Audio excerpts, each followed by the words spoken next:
The bruise on her cheek told a story Luke Carter wasn't sure he wanted to hear. When Emma Whitfield stepped off that stagecoach in Silverdale, Montana, she wasn't looking for love. She was running from hell itself. And Luke?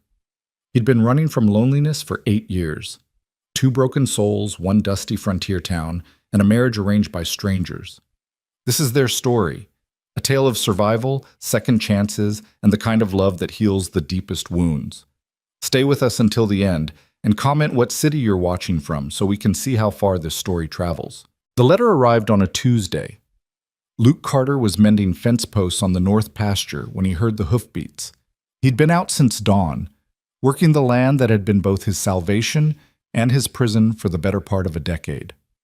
The Montana sun beat down mercilessly, turning the back of his neck the color of old leather, and his hands, calloused and scarred from years of hard labor, gripped the post digger with the kind of mechanical efficiency that came from doing the same task 1,000 times before. He didn't get visitors. Not anymore. The last person to ride out to the Carter Ranch had been Pastor Reynolds, and that was 4 months ago, coming to ask if Luke would donate a steer for the church social. Luke had agreed, as he always did, then watched the pastor ride away with a mixture of relief and something that felt dangerously close to regret. But this wasn't the pastor's steady mare. This was the territorial mail rider, and the young man was waving something in his hand like it was a flag of surrender. "Mr. Carter?" The rider pulled up short, his horse dancing sideways. "Got something for you from back east, Boston postmark. Looks important." Luke set down the digger and walked over, squinting against the sun. His heart did something strange in his chest, a flutter that felt foreign and unwelcome.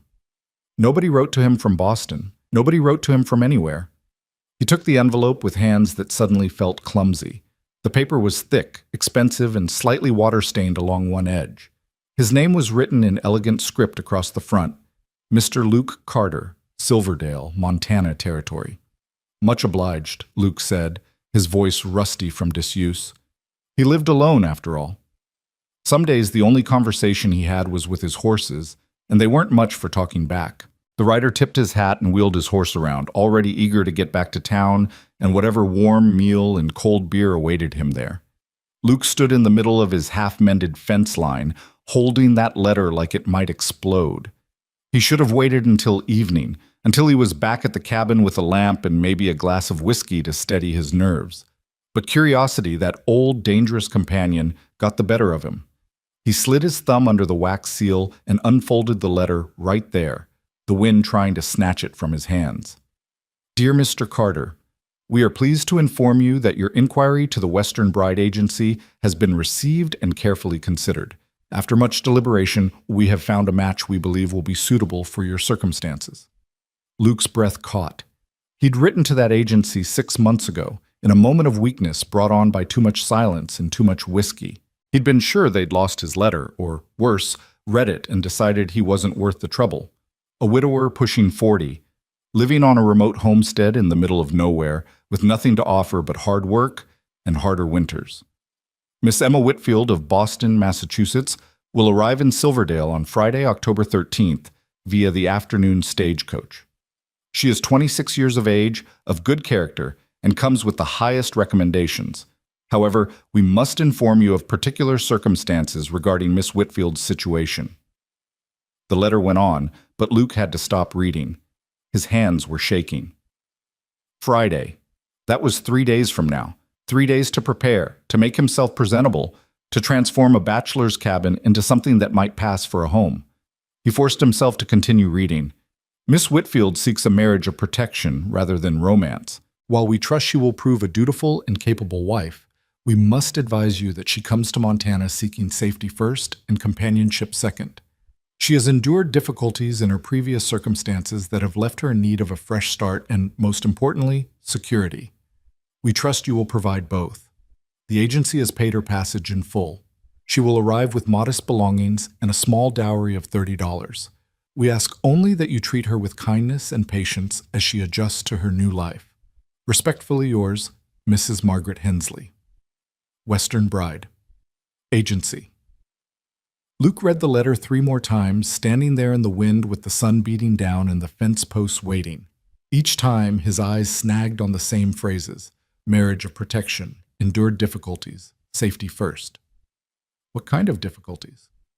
He folded the letter carefully and slid it into his shirt pocket, right over his heart where he could feel the crinkle of paper against his chest. Then he gathered his tools, loaded them onto the back of his horse, and rode home with his mind spinning like a prairie twister. The cabin sat in a small valley, sheltered from the worst of the winter winds by a stand of pines. Luke had built it himself years ago, when he'd still had hope, when he'd still had Sarah. He dismounted and stood for a moment, seeing the place through a stranger's eyes, through Emma Whitfield's eyes. It wasn't much. One main room that served as kitchen, dining area, and sitting room all at once. A small bedroom off to the side, his bedroom, where Sarah had died on a February morning while snow piled up against the windows. And a loft above, accessible by a ladder that he used for storage. The place was clean enough, he supposed. He wasn't a slob, but it was also bare, austere, the home of a man who'd forgotten how to live for anything but survival. Luke spent the rest of that day, and all of the next, in a frenzy of activity that would have been comical if anyone had been there to witness it. He scrubbed floors that were already clean. He washed windows that rarely saw company. He rode into Silverdale and bought supplies with money he couldn't really spare: coffee, sugar, flour, fabric for curtains that he had no idea how to hang. Mrs. Chen at the general store raised an eyebrow when he asked for women's things. "Expecting company, Luke?" "Maybe," he said, and left it at that. The night before Emma's arrival, Luke attempted to bake bread. It was a disaster. The loaf came out of his cast-iron Dutch oven, looking more like a brick than anything edible, hard enough to use as a weapon. He stared at it in dismay, then threw it to his dog, Rufus, who sniffed it once and walked away. "That bad, huh?" Luke muttered. He gave up on baking and focused instead on himself. He trimmed his beard with a knife and his small shaving mirror, trying to remember what he'd looked like when Sarah was alive. Younger, he thought. Less weathered, less alone. He put on his one good shirt, the blue one that Sarah had sewn for him years ago. It still fit, though the sleeves were a bit short now. He looked at himself in the mirror and saw a stranger, a man trying very hard to look like someone worth meeting. Decent enough, he told his reflection, though he didn't quite believe it. Friday morning dawned clear and cold. Luke had barely slept. He'd spent most of the night staring at the ceiling, wondering what Emma Whitfield would look like, sound like, think of him. He'd constructed a dozen different versions of her in his mind, each one dissolving like smoke when he tried to hold on to the image. He rode into Silverdale at noon, though the stagecoach wasn't due until 3. He couldn't stay at the cabin any longer, pacing like a caged animal. Better to wait in town, where at least there were distractions. The town of Silverdale wasn't much to speak of. A main street with a handful of businesses, a church, a saloon, and the stagecoach depot. It had been founded by silver miners 20 years earlier, though most of the silver was gone now. What remained was a stubborn community of ranchers, farmers, and merchants who'd decided that Montana Territory was as good a place as any to put down roots. Luke tied his horse outside the depot and went inside. The clerk, old Thomas Brennan, looked up from his ledger and grinned. "Heard you got a bride coming in today, Carter. Word travels fast in a small town." Luke felt his face heat. "Just a woman arriving on the afternoon stage." "A woman from a bride agency ain't just any woman." Thomas chuckled. "You clean up nice, though. She'll be lucky to have you." Luke didn't know what to say to that, so he just nodded and took a seat on one of the hard wooden benches that lined the depot wall. The next 3 hours were the longest of his life. Other people came and went. Mrs. Foster, picking up a package from her sister in St. Louis. The Garrett brothers, waiting for mining equipment. A traveling salesman with a case full of patent medicines and wild promises. They all cast curious glances at Luke, sitting there in his good shirt with his hat in his hands, and he could feel their speculation like insects crawling across his skin. At 2:45, he heard it, the distant rumble of hoofbeats and wheels. The stagecoach was early. Luke stood so fast he knocked his hat to the floor. He scooped it up, his heart hammering against his ribs like it was trying to break free. Through the dusty window, he could see the coach rolling down the main street, the driver calling out to the horses. "Here we go," Thomas said, and there was kindness in his voice that made Luke's throat tight. The coach pulled up in a cloud of dust. The driver, a grizzled man named Pete Wallace, climbed down and opened the door. Two passengers emerged first, a merchant Luke recognized from the saloon, and a woman in a green traveling suit who was immediately met by her husband. And then she appeared. Emma Whitfield stepped down from the stagecoach with the careful movements of someone who wasn't sure the ground would hold her weight. She was small, maybe 5 feet and a handful of inches, wearing a gray dress that had seen better days and a dark veil that obscured her face. She carried one small carpet bag and moved like a deer that had just caught the scent of wolves. Luke's feet moved of their own accord, carrying him out of the depot and into the dusty street. The afternoon sun was bright, turning everything into sharp contrasts of light and shadow. Emma stood very still, her head turning slowly as she took in the town, the rough wooden buildings, the mountains in the distance, the endless sky above. "Miss Whitfield?" Luke's voice came out rougher than he'd intended. She turned toward him, and even through the veil he could sense her assessing him, trying to decide if he was safe or just another kind of danger. "Mr. Carter?" Her voice was soft, cultured, with the precise diction of education and breeding. Boston society, he thought. She'd come from a different world entirely. "Yes, ma'am." He took a step closer, careful not to crowd her. "I'm Luke Carter. I got the letter from the agency." For a long moment, neither of them spoke. The rest of the world seemed to fade away, the townspeople watching from doorways, the horses stamping, the wind carrying dust down the street. There was only this small woman in her veil and this rough man trying to remember how to be gentle. Emma reached up with trembling hands and lifted the veil. Luke's heart stopped. She was beautiful, in a way that had nothing to do with perfection and everything to do with survival. Dark hair pulled back in a severe bun, large brown eyes that held a wariness he recognized because he'd seen it in the mirror after Sarah died. A face that might have been called delicate, except for the way she held her jaw, tight, braced for impact. And the bruise. It spread across her left cheek like a storm cloud, fading from deep purple to sickly yellow. Someone had hit her, and hit her hard. Luke felt rage kindle in his chest, hot and sudden. But he kept his face carefully neutral, knowing that anger, even anger on her behalf, would only frighten her more. Emma met his gaze steadily, as if daring him to comment, to judge, to turn away. Her hands were shaking, but her voice was steady when she spoke. "I should tell you, Mr. Carter, that I'm not what you might have expected." "None of us are, I reckon," Luke said quietly. She blinked, surprise flickering across her features. Then she reached into her bag and pulled out another letter, this one sealed with the same wax as the one Luke had received. "Mrs. Hensley asked me to give this to you. She said it would explain circumstances." Luke took the letter but didn't open it. Instead, he tucked it into his pocket and held out his hand to Emma. "Whatever that letter says, it can wait. You've had a long journey. Let's get you home." Emma stared at his outstretched hand like it was a foreign object. Luke waited, patient as stone, until finally, slowly, she placed her small hand in his calloused palm. Her skin was cold. He closed his fingers gently around hers.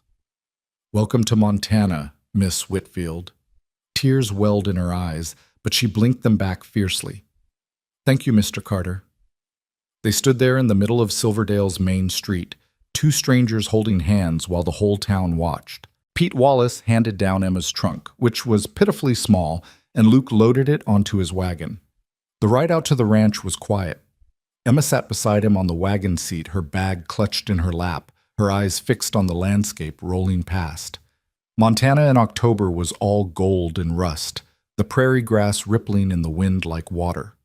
The mountains rose in the distance, snow already capping their peaks. "It's very open," Emma said finally. "That bother you?" "I'm not sure yet." She turned to look at him, and Luke forced himself to keep his eyes on the road. "In Boston, you're never alone. Buildings everywhere, people everywhere. Sometimes you can't breathe for the press of it all. Out here, you can go days without seeing another soul. That sounds..." She paused, choosing her words carefully. "Peaceful." "It can be. It can also be lonely." Emma nodded slowly. Perhaps lonely is better than what I left behind. Luke wanted to ask what exactly she'd left behind, what had put that bruise on her face and that wariness in her eyes. But he'd seen frightened animals before. You didn't crowd them, didn't push. You gave them space and time and proved through actions that you could be trusted. So instead he said, "There's the cabin, just ahead." Emma leaned forward, and Luke tried to see it through her eyes. The small log structure nestled in its valley, the barn off to one side, the chicken coop, the garden plot, mostly empty now with winter coming. Smoke rose from the chimney. He'd left the fire banked that morning. It wasn't much, but it was home. "It's lovely," Emma said, and she sounded like she meant it. Luke pulled the wagon up to the front porch and climbed down, then went around to help Emma. She accepted his hand again, though she flinched slightly when he touched her. He pretended not to notice and guided her up the steps. The inside of the cabin was warm and smelled of pine and wood smoke and the coffee he'd left on the stove that morning. Luke watched Emma take it all in. The simple furniture, the stone fireplace, the kitchen area with its cast iron stove and rough-hewn table. "The bedroom's through there," he said, gesturing to the door. I figured you'd want your own space. I can sleep in the loft." Emma turned to him, confusion clear on her face. "Mr. Carter? Luke?" he interrupted. "Please, just Luke." "Luke." She said his name carefully, testing it. "Mrs. Hensley explained that this was a marriage arrangement. I understood that we would be... That is, I expected..." She trailed off, color rising in her cheeks, and Luke suddenly understood what she was trying to say. "Miss Whitfield, Emma." He said her name for the first time, and it felt right on his tongue. "I don't know what happened to you back in Boston, but whatever it was, it put fear in your eyes and marks on your face. I'm not going to add to that. You'll have the bedroom and your privacy and all the time you need. We'll figure out the rest as we go." Emma stared at him for a long moment, and Luke watched something shift in her expression, the wariness easing just slightly, replaced by something that might have been hope. "Why?" she whispered. "Why would you do that?" "Because," Luke said simply, "a marriage forced by fear isn't a marriage at all. And I've been alone long enough to know that loneliness is better than sharing a life with someone who's afraid of you." A single tear escaped down Emma's bruised cheek. She wiped it away quickly, straightening her spine. "Thank you," she said. I don't know what to say." "You don't have to say anything." Luke picked up her trunk and carried it to the bedroom door. "Get yourself settled. There's water in the pitcher if you want to wash up. I'll make us some supper." He left her there and went back to the kitchen, busying himself with coffee and the stew he'd made the night before. Through the thin walls, he could hear Emma moving around, the creak of the bed as she sat down, and then, so faint he almost missed it, the sound of quiet crying. Luke gripped the edge of the counter and closed his eyes. Whatever had happened to Emma Whitfield in Boston, it had been bad enough to drive her halfway across the country to marry a stranger, bad enough to leave marks that went deeper than bruises. He thought of the sealed letter in his pocket, still unread. Part of him wanted to tear it open, to know what he was dealing with. But a bigger part, the part that remembered how it felt to be broken and afraid, decided it could wait. Emma would tell him when she was ready, or she wouldn't. Either way, he'd meant what he said. She was home now. She was safe. And he'd make damn sure she stayed that way. That evening, they sat at the table and ate stew in a silence that was only occasionally broken by the pop of logs in the fireplace. Emma had changed into a simpler dress, still gray, still severe, and pinned her hair back more loosely. The bruise on her face looked worse in the lamplight, purple and angry. "The stew is good," she said finally. "It's just rabbit and whatever vegetables hadn't frozen yet. Still, it's good." She took another small bite, chewing slowly. "I should tell you I can cook. Not well, perhaps, but adequately. Mrs. Hensley insisted all her girls learn basic household skills before placement." "Her girls?" Emma's hands tightened on her spoon. "The women who come to the agency, women looking for a way out." She lifted her eyes to his. "You must have questions." "I do," Luke admitted, "but they can wait until you're ready to answer them." "And if I'm never ready?" Then they'll stay questions. Emma set down her spoon and folded her hands in her lap. For a long moment, she stared at them.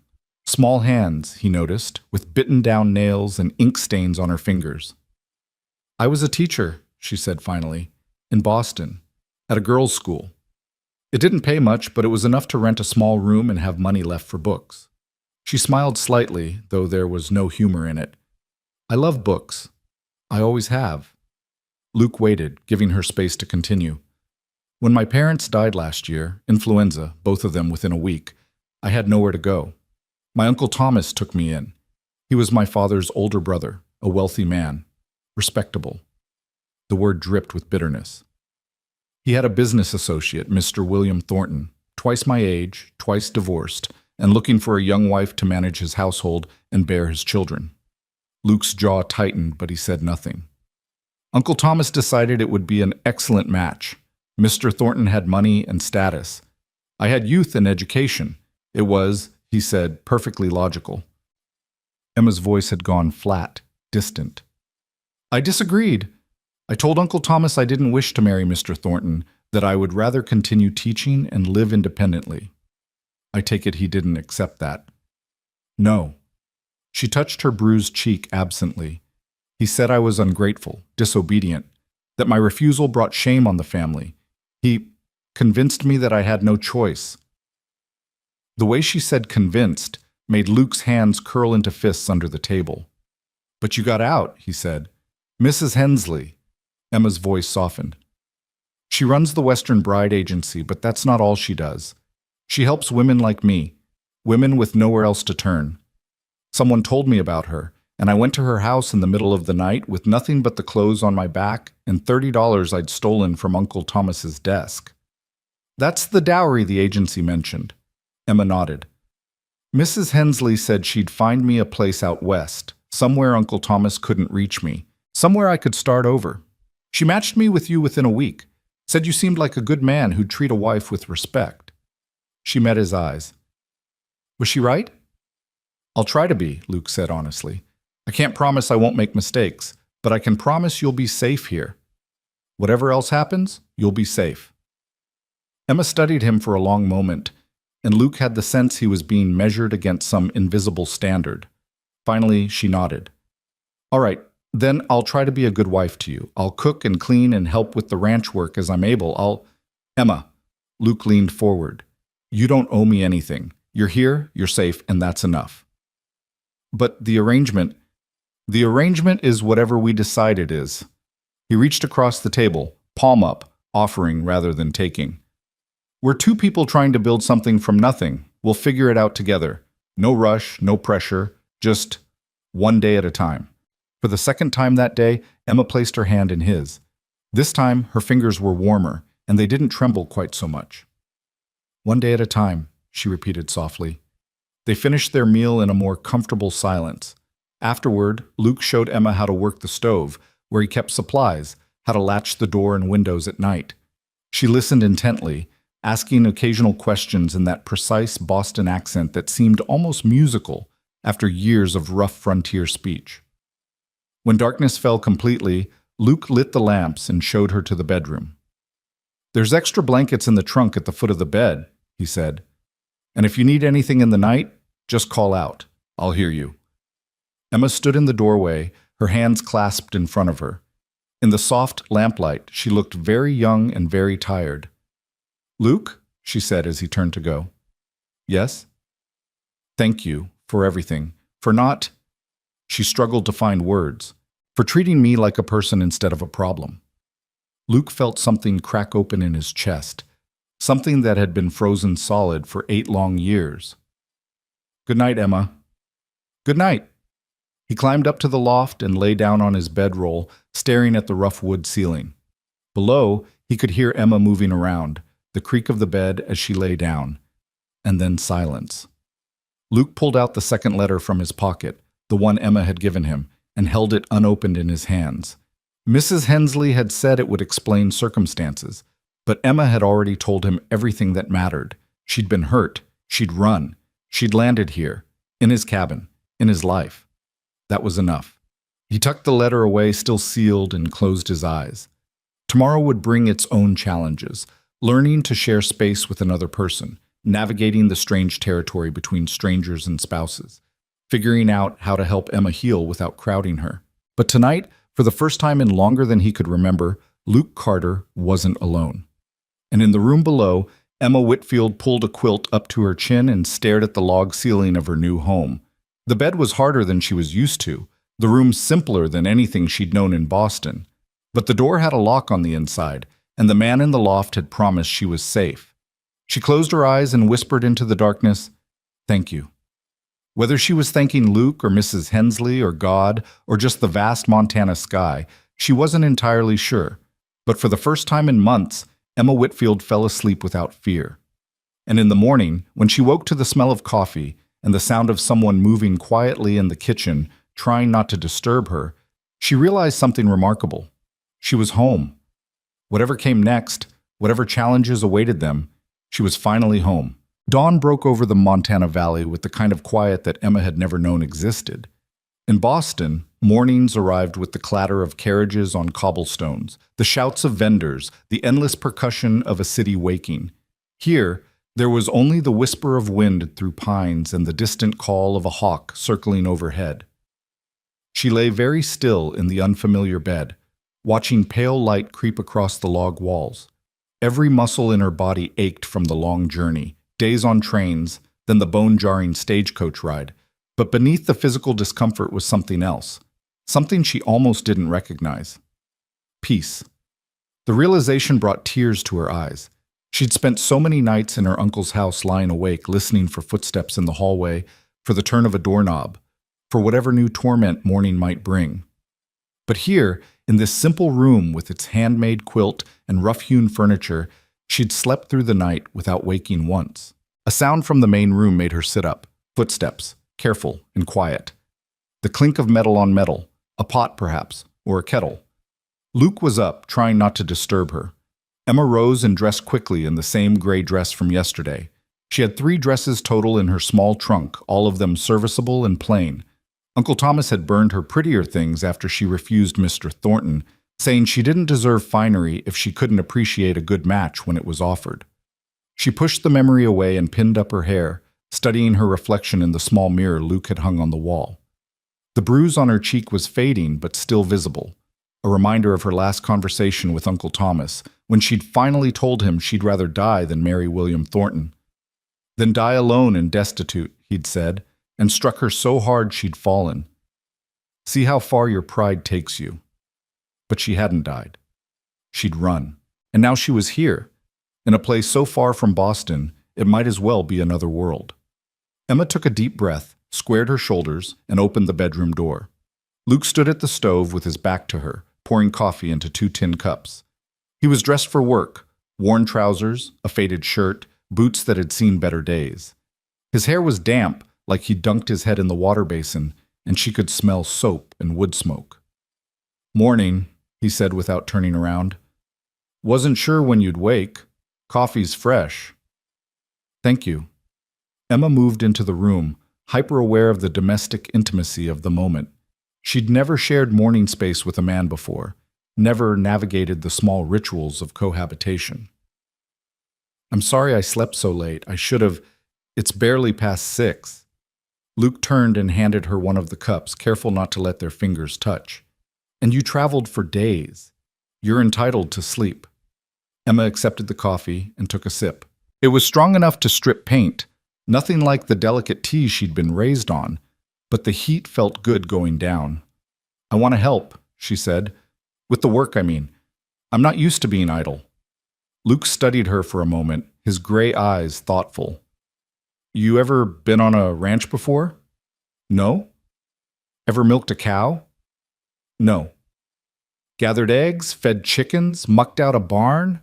"No, no, and no." Emma lifted her chin. "But I can learn. I'm not afraid of hard work." Something that might have been a smile tugged at the corner of Luke's mouth. "I don't doubt that. But maybe we start small. You settle in today, get your bearings. Tomorrow, we'll see about teaching you the basics." "I don't want to be a burden." "You're not." Luke's voice was firm. "Emma, you just got here. Give yourself a day to breathe. She wanted to argue, to prove herself useful, but the truth was she had no idea where to even begin. The cabin was foreign territory, the vast landscape outside intimidating in its emptiness. In Boston, she'd been competent, capable. Here, she was lost. "All right," she said finally, "but I can at least make breakfast. I told you I can cook." "Can you make it edible?" Luke's tone was teasing, gentle. "Because I tried baking bread 2 days ago and it could have been used as ammunition." Emma felt an unexpected laugh bubble up. "I promise my cooking is better than that." "Then the kitchen's yours."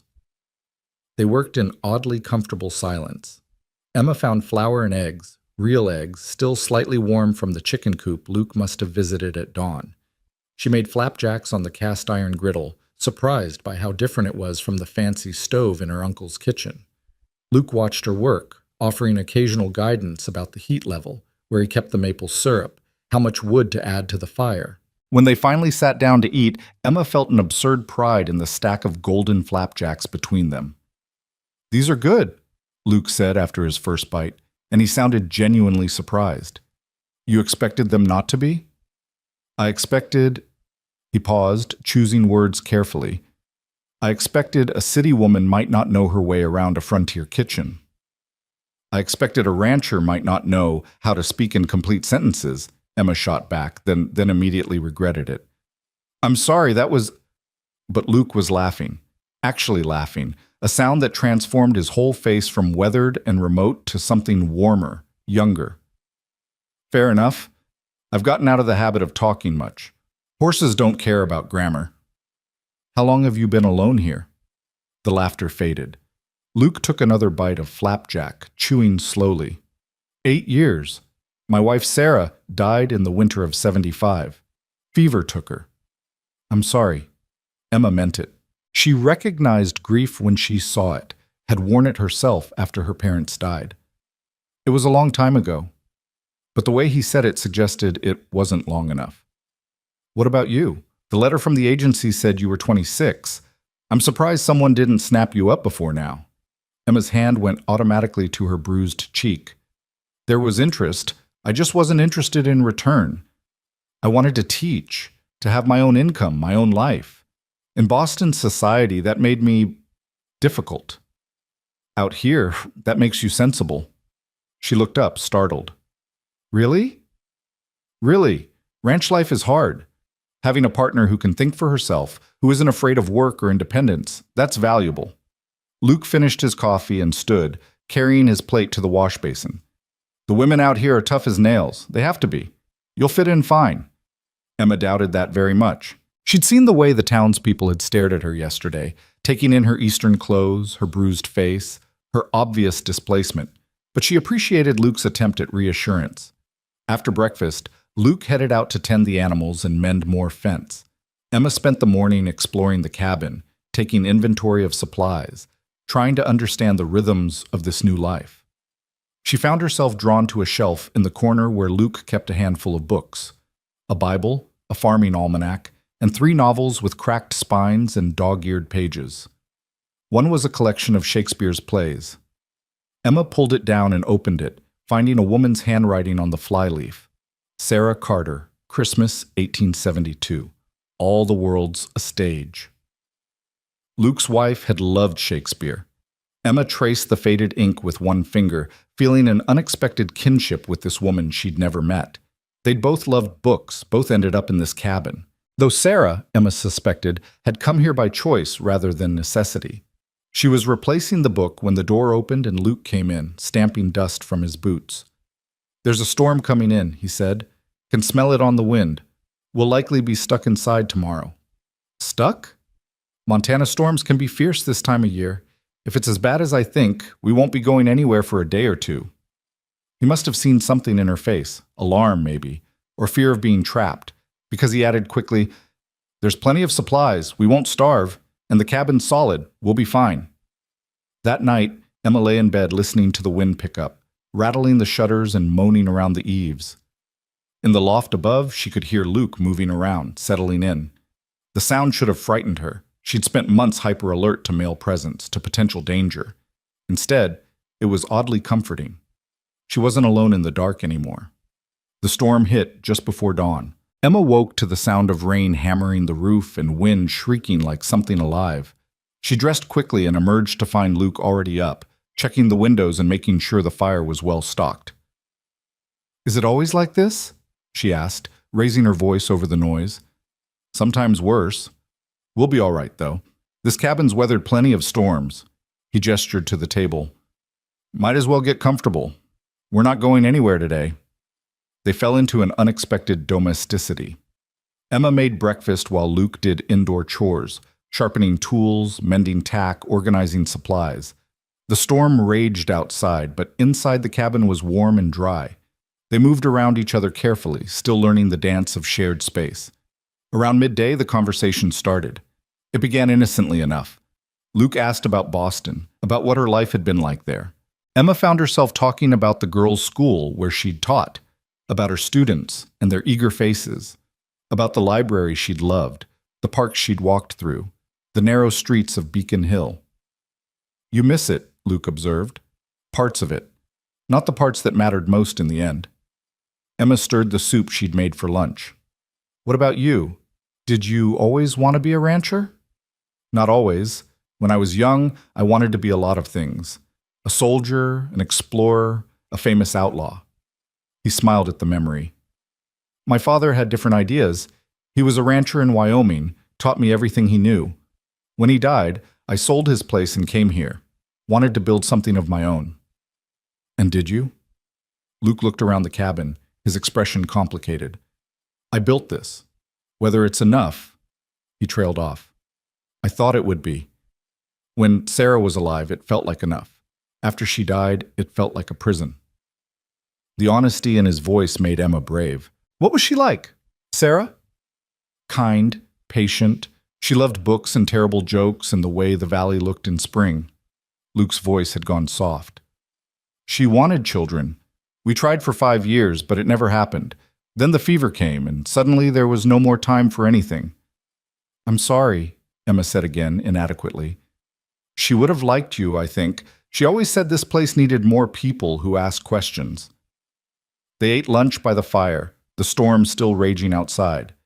Emma found herself relaxing in ways she hadn't expected, letting down guard she'd held up for so long. Luke had a quiet way about him. He didn't push, didn't pry, just let silence exist comfortably between them. "Can I ask you something?" he said eventually. Emma tensed. "Yes?" "That letter Mrs. Hensley sent me, the sealed one you brought. I haven't read it yet." "Why not?" "Because I figured if there's anything in there I need to know, you'll tell me when you're ready." Luke met her eyes. "But I'm curious what's in it." Emma took a breath. "It explains my situation in more detail. About my uncle, about Mr. Thornton, about the night I ran." She touched her cheek again, that habitual gesture. "Mrs. Hensley thought you deserved to know what you were getting into." "And what am I getting into?" "A woman with a powerful family in Boston who wants her back. A woman who technically stole money. A woman who—" Emma's voice cracked. "A woman who might bring you trouble." Luke was quiet for a long moment. Then he stood, walked to his coat hanging by the door, and pulled out the still-sealed letter. Emma watched as he fed it into the fire without opening it. "Luke, what are you—" "I don't need it," he said simply. "You told me what matters. The rest is just details, and none of those details change anything." "But my uncle—" "Your uncle is in Boston. We're in Montana territory. That's about 2,000 miles and a world of difference." Luke sat back down across from her. "Emma, I need you to understand something. You're here now. You're under my roof, which makes you under my protection. And out here, that means something. If your uncle or anyone else wants to cause you trouble, they'll have to go through me first." Emma felt tears building. "Why would you do that for me? You barely know me." "Because you're my wife." He said it matter-of-factly, like it was the most obvious thing in the world. "Maybe not in all the ways that word usually means, not yet, but you stood in front of that stagecoach depot yesterday and put your hand in mine. That means something to me. It means I keep my promises." "What promises? We haven't made any vows." "Haven't we?" Luke's gray eyes were steady. "You came here looking for safety. I offered it. That's a vow in my book. The storm howled outside, but inside the cabin, Emma felt something shift. The fear she'd carried for months, the constant waiting for the other shoe to drop, for kindness to reveal itself as manipulation, began to ease. Not completely, not yet, but enough that she could breathe a little deeper. "Thank you," she whispered. "Nothing to thank me for. It's just what's right." They spent the rest of the afternoon in companionable quiet. Luke taught her how to play cards, simple games with worn decks that had belonged to his father. Emma taught him a song her mother used to sing, laughing at his attempts to carry the tune. The storm raged on, but it felt distant now, separate from the small, warm world they were creating inside these log walls. By evening, Emma's initial wariness had softened considerably. She found herself studying Luke when he wasn't looking, the way his hands moved when he demonstrated shuffling cards, the lines around his eyes that spoke of hard years and harder losses, the unexpected gentleness in everything he did. "Can I ask you something now?" she said. "Fair's fair. Why did you write to the bride agency? A man like you could have found someone locally, surely."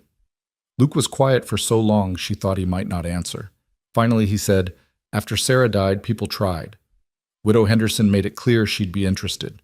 Mrs. Foster's sister visited from Bozeman, stayed a whole month trying to catch my attention. But I couldn't do it. Couldn't walk into it with everyone watching, everyone remembering Sarah, everyone comparing." "So you wanted someone who didn't know her?" "Someone who didn't know what I used to be," Luke corrected. "When Sarah was alive, I was different, lighter, maybe. After she died, I got hard, forgot how to talk to people, forgot how to be anything except tired. I thought maybe a stranger wouldn't see that, wouldn't know what I'd lost." Emma understood that better than he knew. "And now that I'm here? Now I'm realizing what a damn fool idea that was." But he was almost smiling. "You see it anyway. The hardness, the loneliness. Can't hide it in close quarters." "No," Emma agreed. "But maybe that's not such a bad thing. Maybe we both needed someone who'd see the truth and stay anyway." Luke looked at her then, really looked at her, and Emma saw something kindle in his eyes. Recognition, maybe, or the beginning of trust.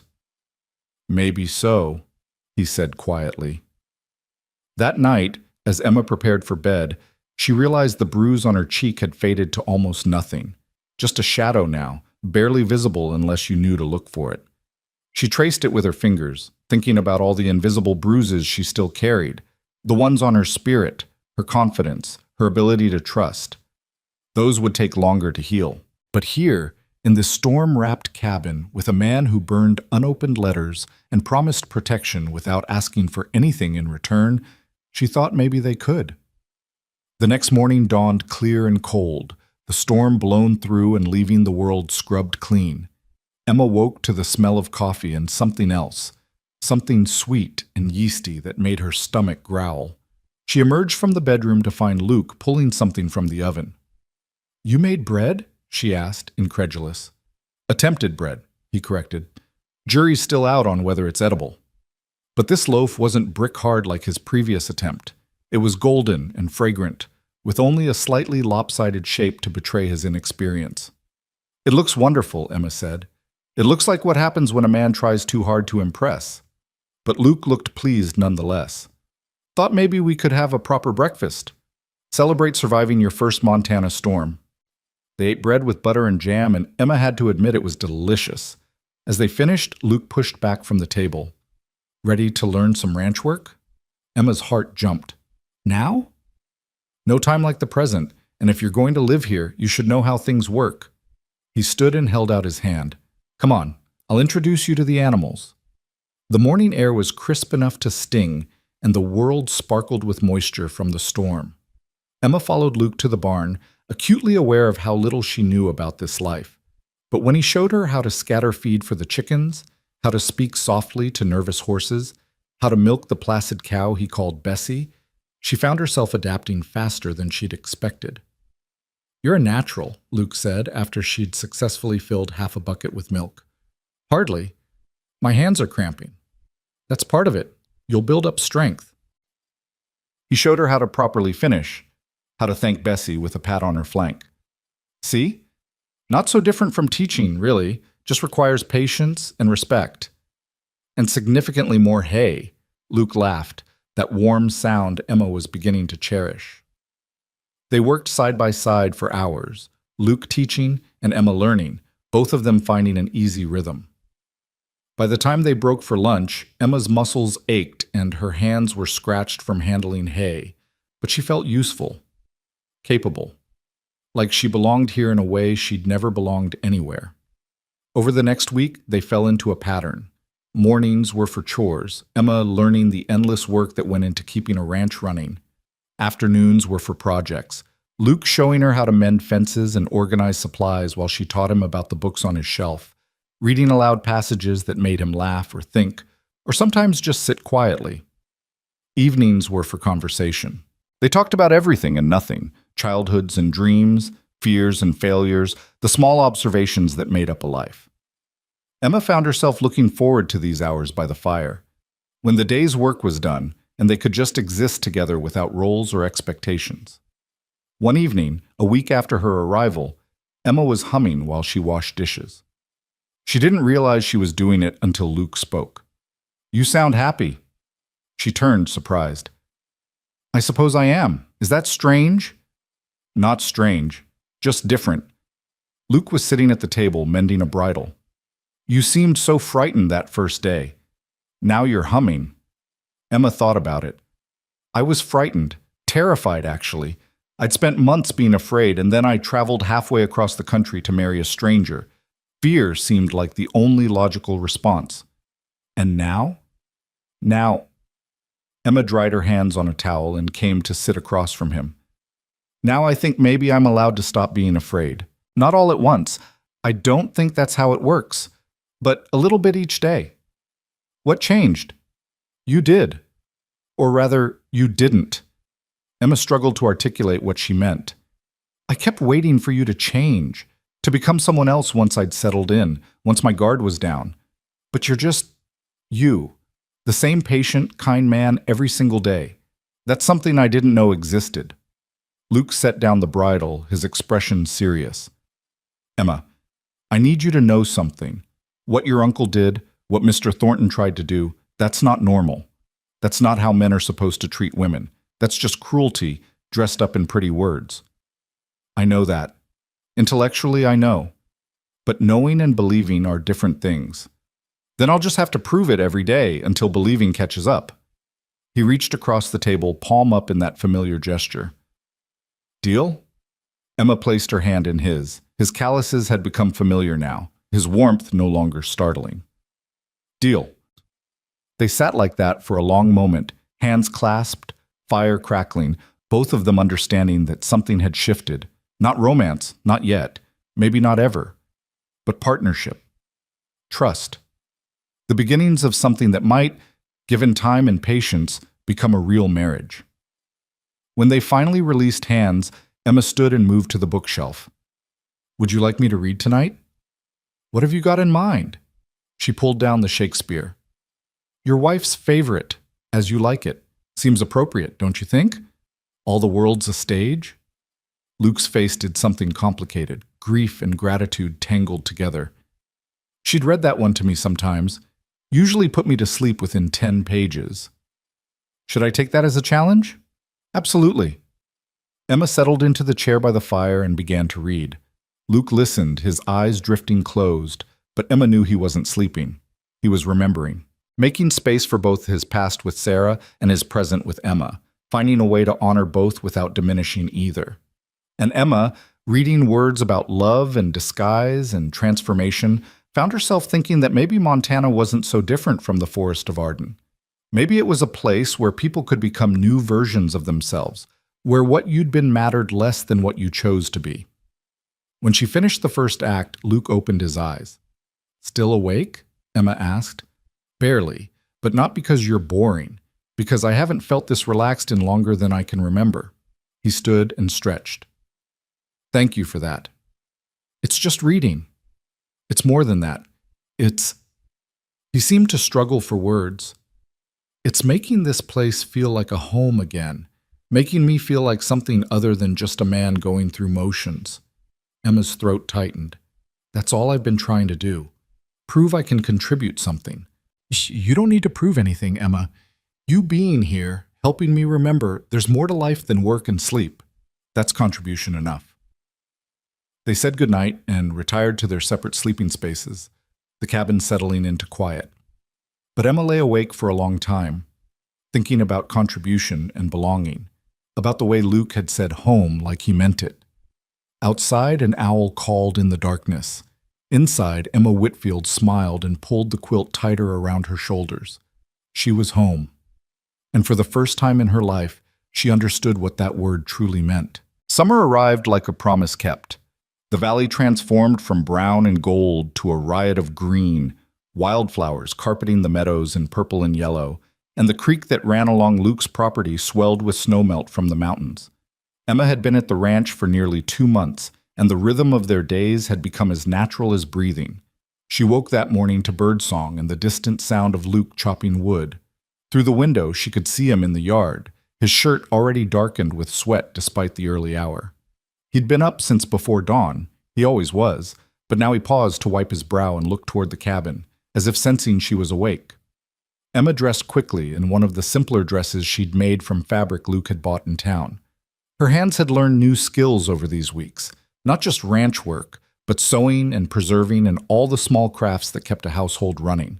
The gray dresses from Boston hung in the back of the wardrobe now, relics of a different life.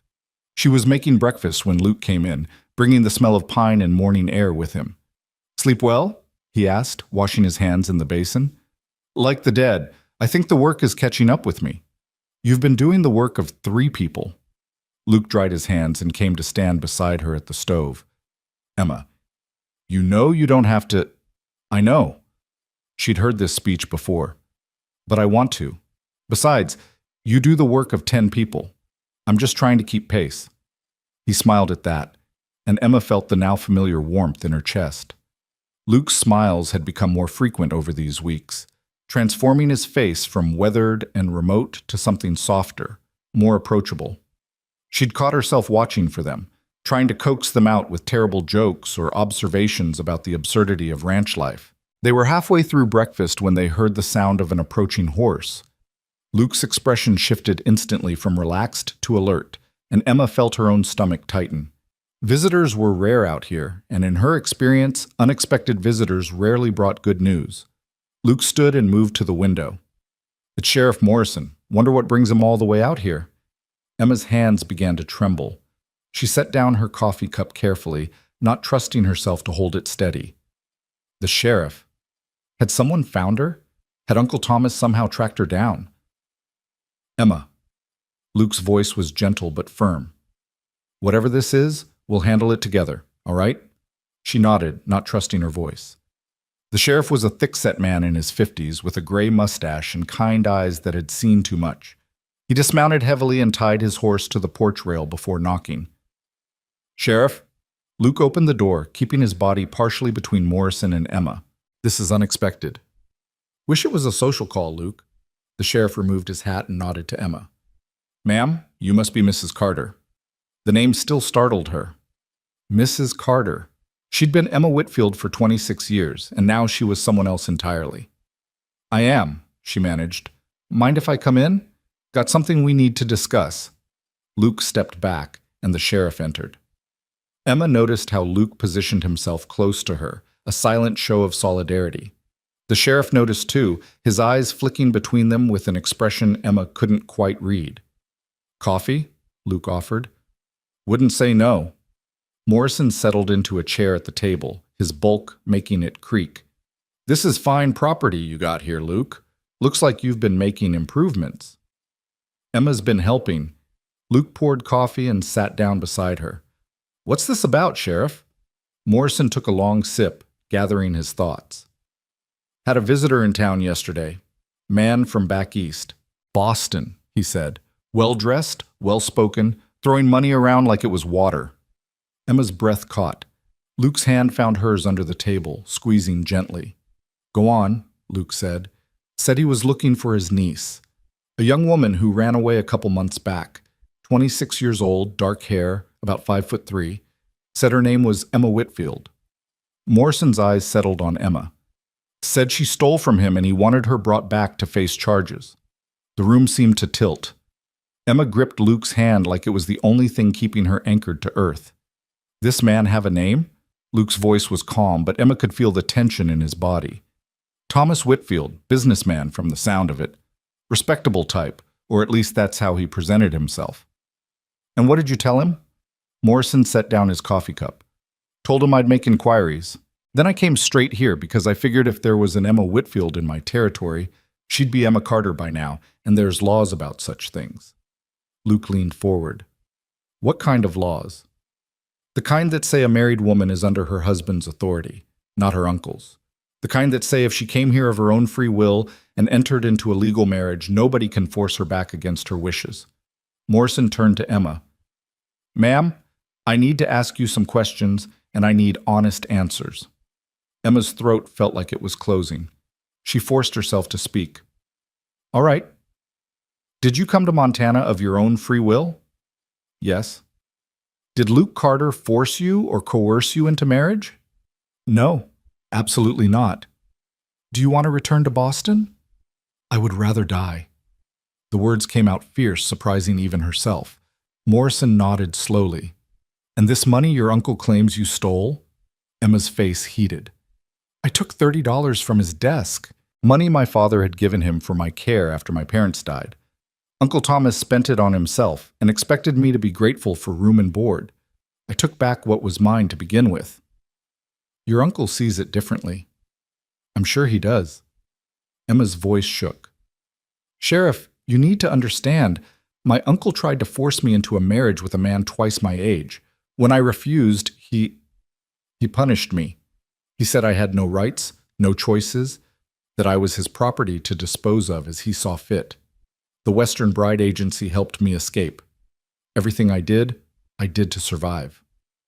Morrison was quiet for a long moment. Then he said, The bruise on your cheek when you arrived. That from him. Yes. Luke, did you see it? I did. Luke's voice was hard. Saw it the day she stepped off that stagecoach, scared, shaking, looking like she expected the world to hit her again. The sheriff pulled out a small notebook and made some notes. Emma watched his pen move across the paper, each stroke potentially deciding her fate. Here's how I see it, Morrison said finally. You're legally married to Luke Carter. I checked the records myself this morning. Pastor Reynolds filed the paperwork proper. That makes you a citizen of Montana Territory and puts you under your husband's protection, not your uncle's authority. Relief flooded through Emma so suddenly she felt dizzy. However, Morrison continued, and the word fell like a stone, your uncle is claiming theft and flight to avoid prosecution. If he pushes hard enough, gets the right lawyers involved, he could make trouble, federal trouble. What are you suggesting? Luke asked. I'm suggesting you make your marriage ironclad legal.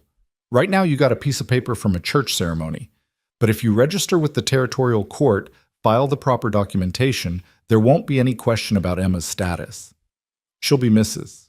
Carter in every legal sense, and your uncle will have no claim. We can do that, Luke said immediately. There's something else. Morrison shifted in his chair. This man, your uncle, he's not the type to give up easy. He's staying at the hotel in town, asking questions, offering rewards for information. Someone's going to tell him about you two eventually. Silverdale's not that big. Emma's relief curdled into fear. He'll come here. Likely. And when he does, you best be prepared. Morrison looked at Luke. You got a rifle? Several. Keep them loaded. I'm not saying there'll be violence, but men like Thomas Whitfield, men who think they own people, they don't always take no for an answer. After the sheriff left, Emma sat at the table with her head in her hands.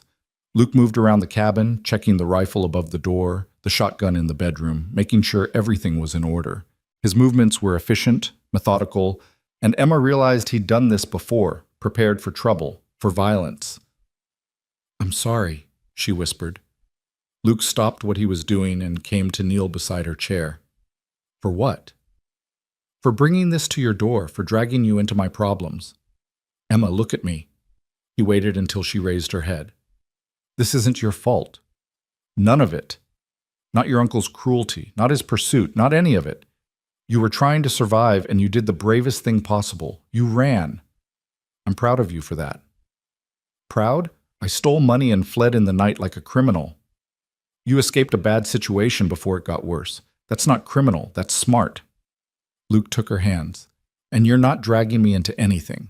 The moment you stepped off that stagecoach and I put a ring on your finger, even if it was just paper at first, I made a choice. I chose to protect you. I chose to stand between you and whatever trouble came looking. But you barely knew me. I knew enough. I knew you were scared and hurt and looking for safety. That was enough. He squeezed her hands gently. And now I know you're brave and funny and terrible at milking cows, but excellent at making bread. I know you hum when you're happy and get quiet when you're worried. I know you read Shakespeare like it's the morning paper and you've got opinions about everything from politics to the proper way to stack firewood. I know all that, and it makes me want to protect you even more. Emma felt tears sliding down her cheeks. What if he takes me back anyway? What if the law sides with him? Then we'll fight it. And if fighting doesn't work, we'll run. I've got money saved, and I know places in these mountains where nobody would find us. Luke's voice was fierce. Emma, I swear to you, on Sarah's memory, on everything I hold sacred, you're not going back to Boston unless you choose to. I'll burn this whole ranch to the ground before I let anyone take you against your will. She believed him. That was the terrifying, wonderful thing. She absolutely believed him. They went into town that afternoon, both of them tense and watchful. Luke had insisted on bringing the rifle, though he kept it hidden in the wagon bed under a blanket. Emma wore her best dress and tried to look confident, though her stomach was in knots. The territorial courthouse was a modest building next to the land office. The clerk, a thin man with spectacles, looked up when they entered. Help you folks? We need to register a marriage, Luke said. Make it official with the territory. The clerk pulled out a ledger and several forms. Names? Luke Carter and Emma Carter, formerly Whitfield. Emma watched the clerk write, his pen scratching across the paper. Each letter felt like another layer of protection, another barrier between her and the life she'd fled. Date of marriage? October 18th, 1883. Efficient? Pastor James Reynolds. The questions continued, methodical and mundane. Where were they born? Ages? Current address? Emma answered automatically, her mind elsewhere.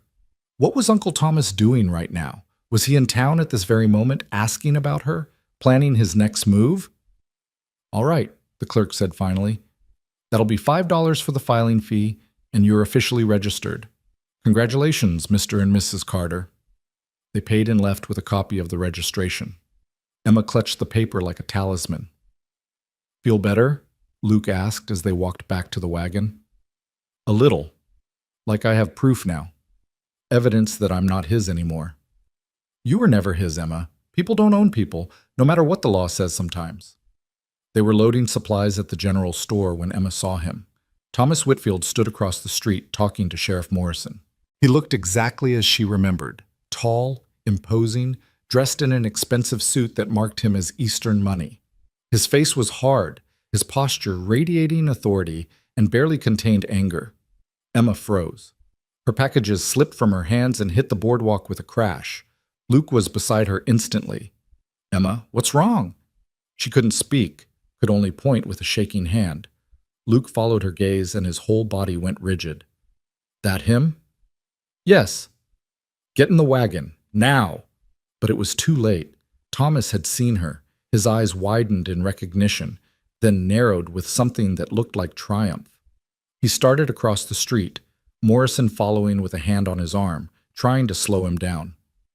Emma Louise Whitfield, Thomas called out. I've been looking everywhere for you.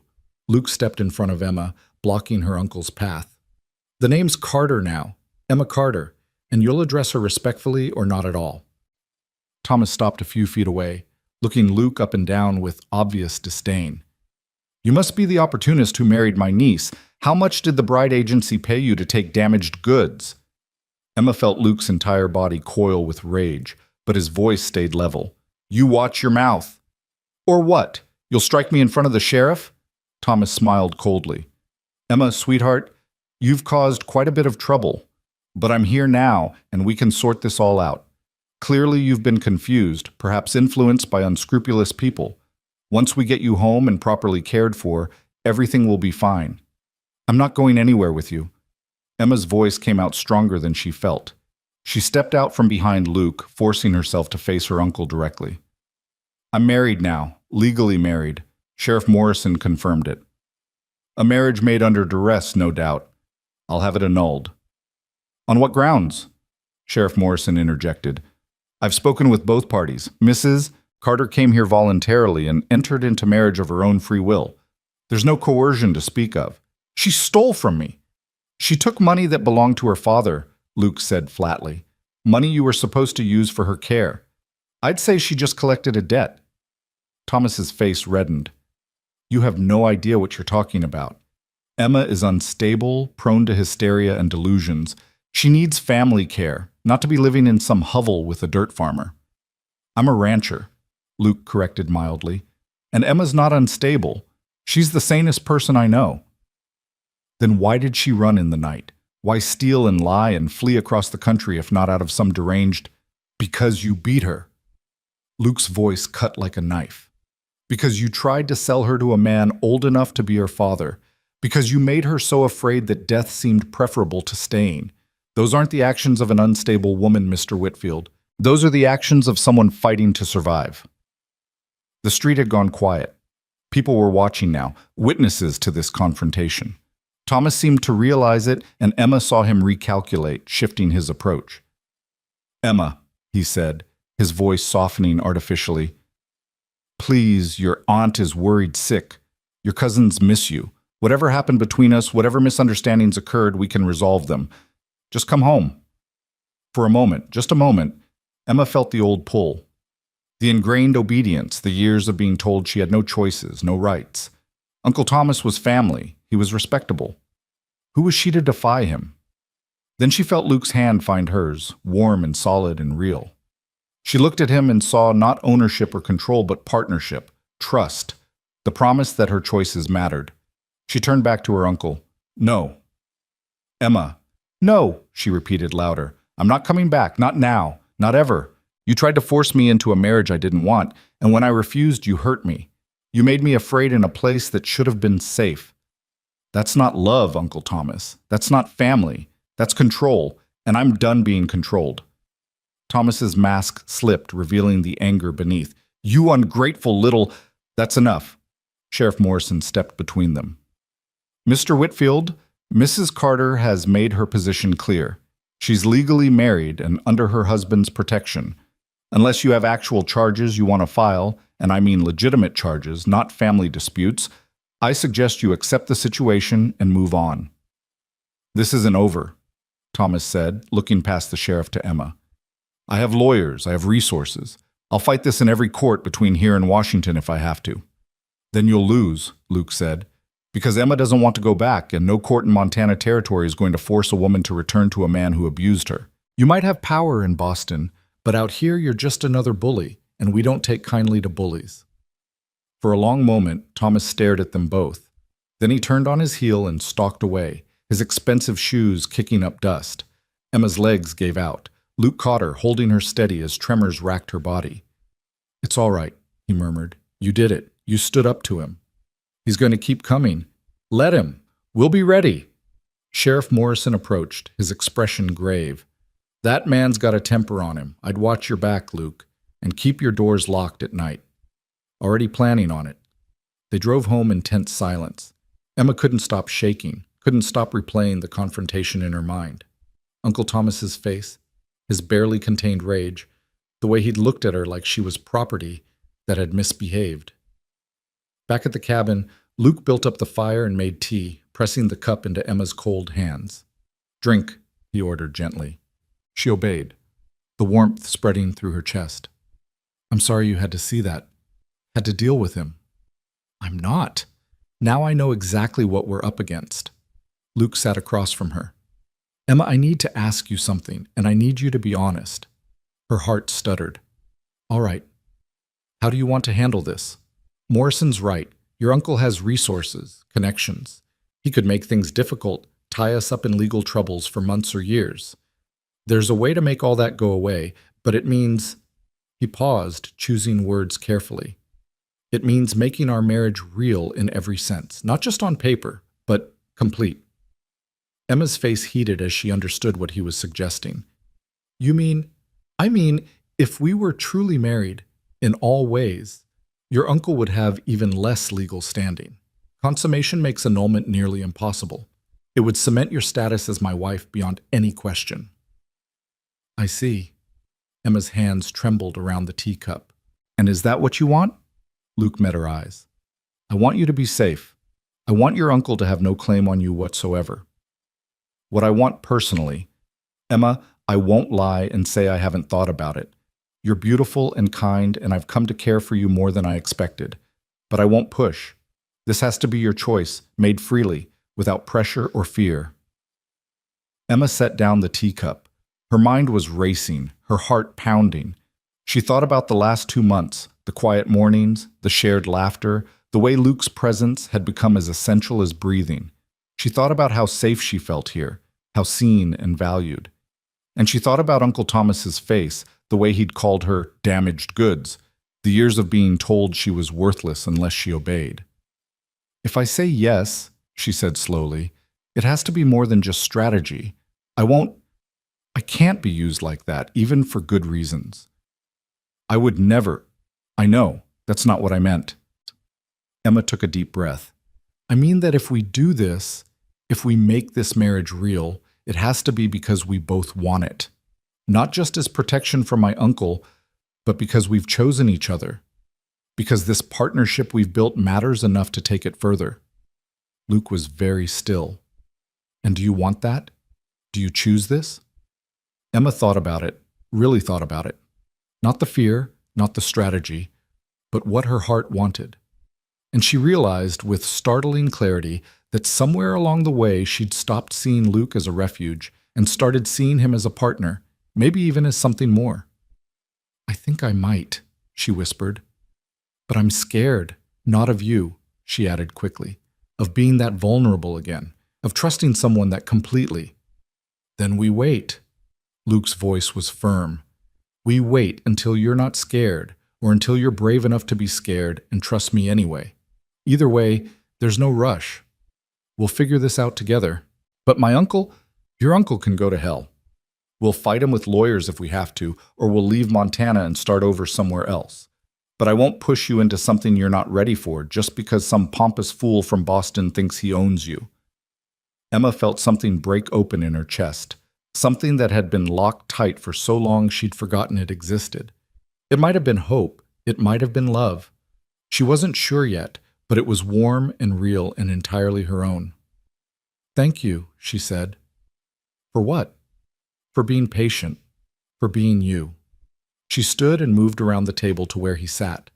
Before she could second-guess herself, she leaned down and pressed a kiss to his forehead. Thank you for making me believe I deserve patience. Luke's hand came up to cup her face, his thumb brushing across her cheek where the bruise had been. You deserve everything, Emma Carter. Don't ever let anyone tell you different. That night, Emma lay in bed listening to the familiar sounds of Luke moving around in the loft. She thought about choices and trust, about the difference between safety and love, about all the ways a person could come home, and she thought about tomorrow, when they would wake up and face whatever came next, together as they had been. As they would continue to be until the day came when together meant something more. Outside her window, the Montana stars blazed in an endless sky. Emma fell asleep watching them, feeling for the first time that the universe wasn't quite as cold and indifferent as she'd believed. Somewhere in town, Thomas Whitfield plotted his next move. But here, in this log cabin nestled in its valley, Emma Carter smiled in her sleep and dreamed of mornings that stretched on forever. The decision came to Emma 3 weeks later, not in a moment of grand drama, but in the quiet of an ordinary evening. She was washing dishes while Luke read aloud from the newspaper he'd brought back from town. His voice was steady and warm, occasionally stumbling over particularly tortured political prose, and Emma found herself smiling at his muttered commentary about politicians who couldn't write a decent sentence if their lives depended on it.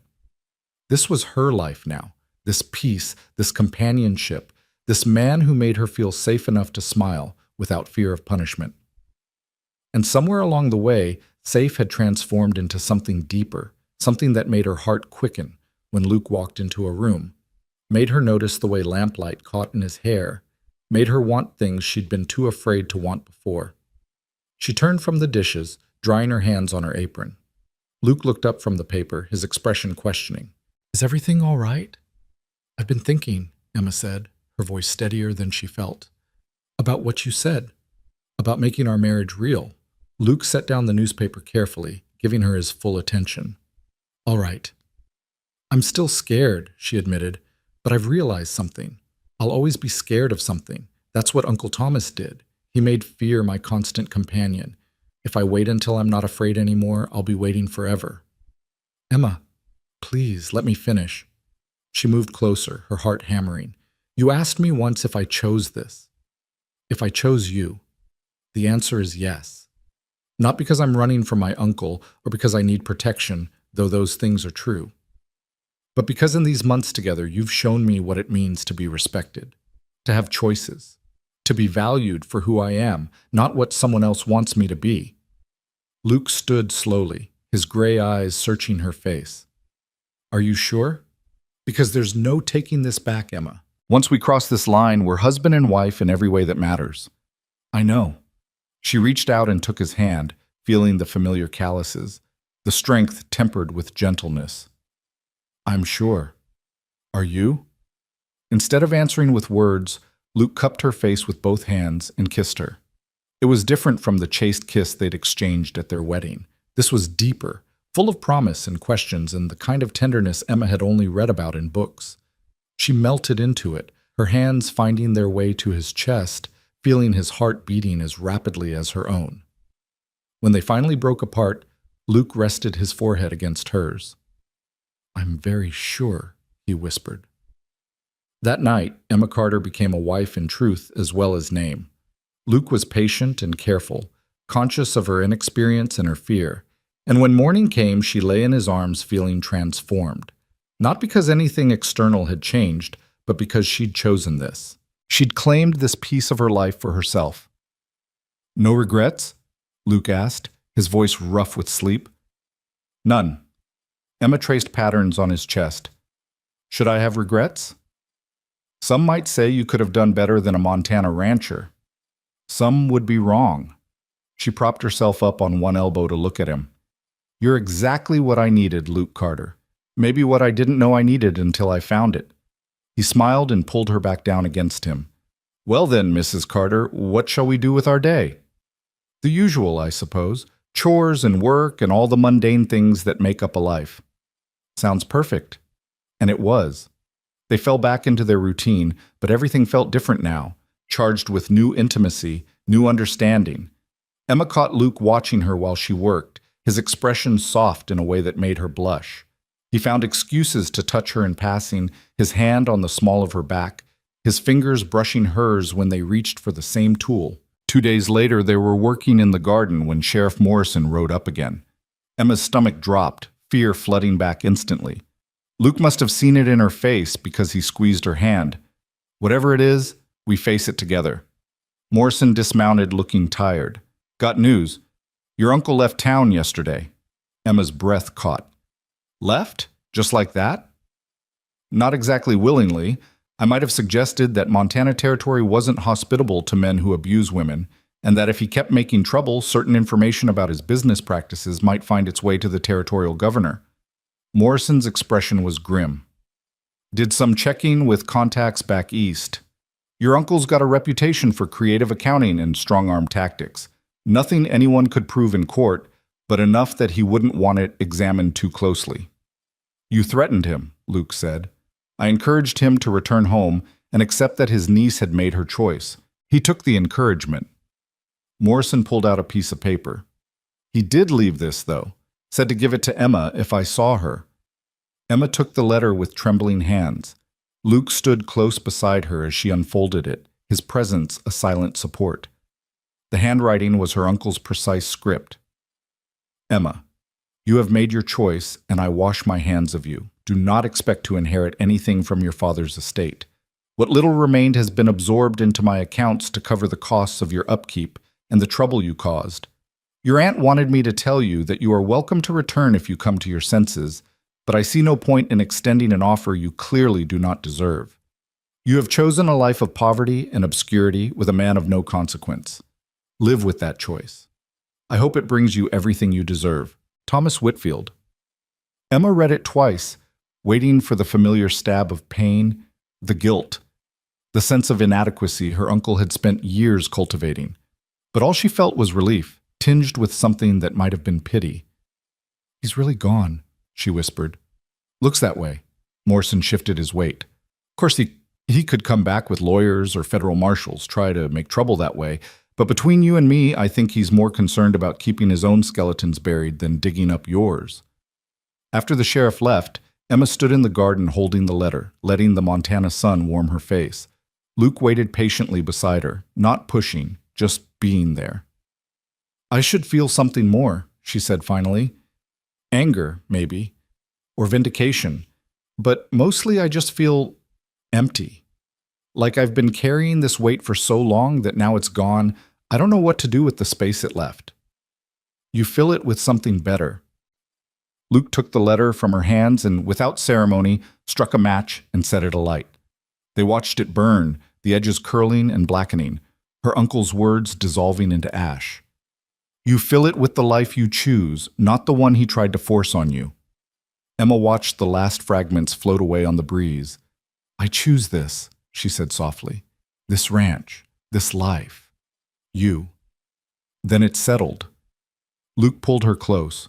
No more looking back, only forward. The weeks that followed were some of the happiest Emma had ever known. Summer deepened, bringing long days of work and longer evenings of contentment. She and Luke fell into the easy intimacy of a true marriage, learning each other's rhythms and habits, discovering the small joys of shared life. But it was in September, as the days began to shorten and the first hints of autumn touched the valley, that Emma noticed the changes in her body. The morning sickness that sent her running from the cabin before breakfast, the tenderness in her breasts, the bone-deep exhaustion that made afternoon naps a necessity rather than a luxury. She knew what it meant. She'd taught enough young women to recognize the signs. But the knowing and the accepting were two different things, and for a week she kept the secret, simultaneously terrified and elated, unsure how to voice something so enormous. Luke noticed, of course. He noticed everything about her. Emma, are you feeling all right? He asked one morning after she'd returned from being sick in the bushes behind the cabin. That's the third time this week. I'm fine. Just something I ate, probably. But he looked skeptical, and that afternoon when she dozed off in her chair by the window, he covered her with a blanket and studied her with an expression she couldn't quite read. That evening, she decided to tell him. They were sitting on the porch watching the sun set, painting the mountains in shades of gold and purple. Luke had his arm around her shoulders, and Emma felt the steady rhythm of his breathing, the solid warmth of him beside her. Luke, I need to tell you something. All right. He tensed slightly, as if bracing for bad news. I'm pregnant. The silence stretched so long that Emma began to worry. She pulled back to look at his face and found him staring at her with an expression of such wonder and fear and joy all mixed together that it took her breath away. You're sure? His voice was barely above a whisper. As sure as I can be without seeing a doctor. All the signs are there. A baby. Luke said it like he was testing the word, seeing how it felt. We're going to have a baby. Are you happy?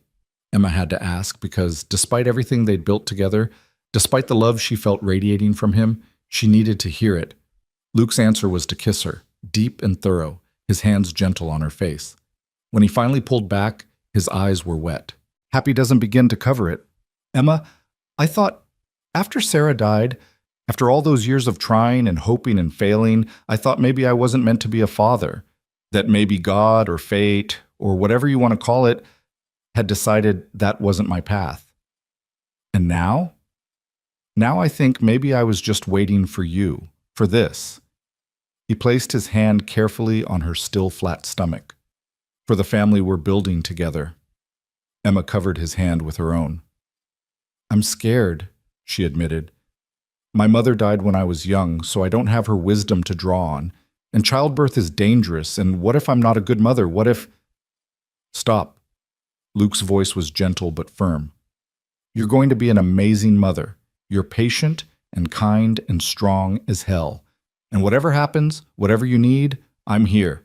We're in this together. They sat on the porch until the stars came out, making plans and dreaming futures, both of them acutely aware of how much had changed in less than a year. Emma thought about the frightened woman who'd stepped off the stagecoach, about how impossible it would have seemed then that she could be this happy, this settled, this loved.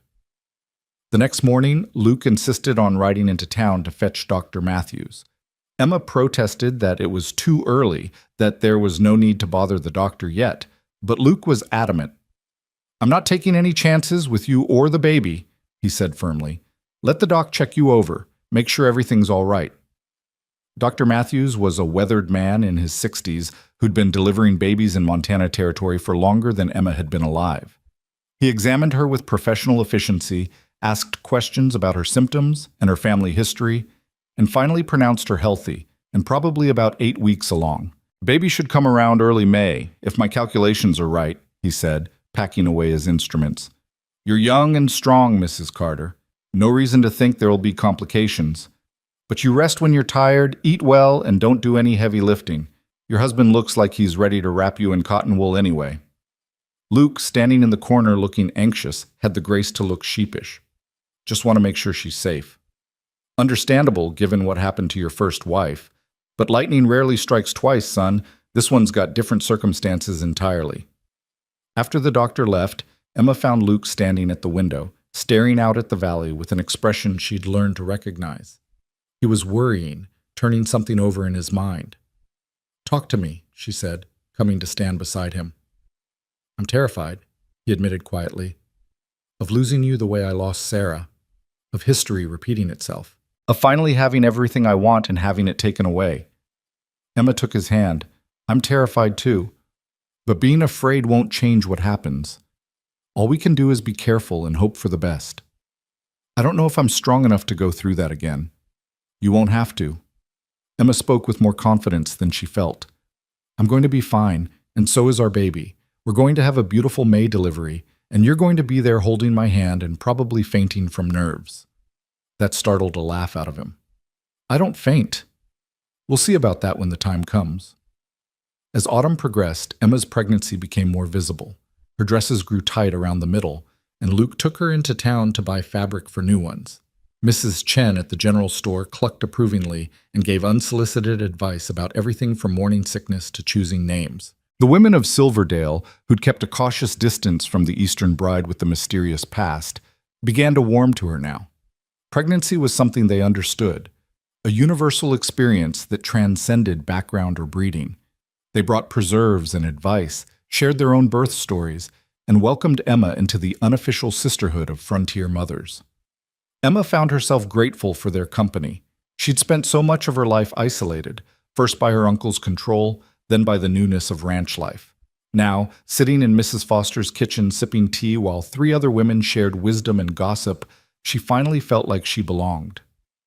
The first one's always hardest, Mrs. Foster said, pouring more tea.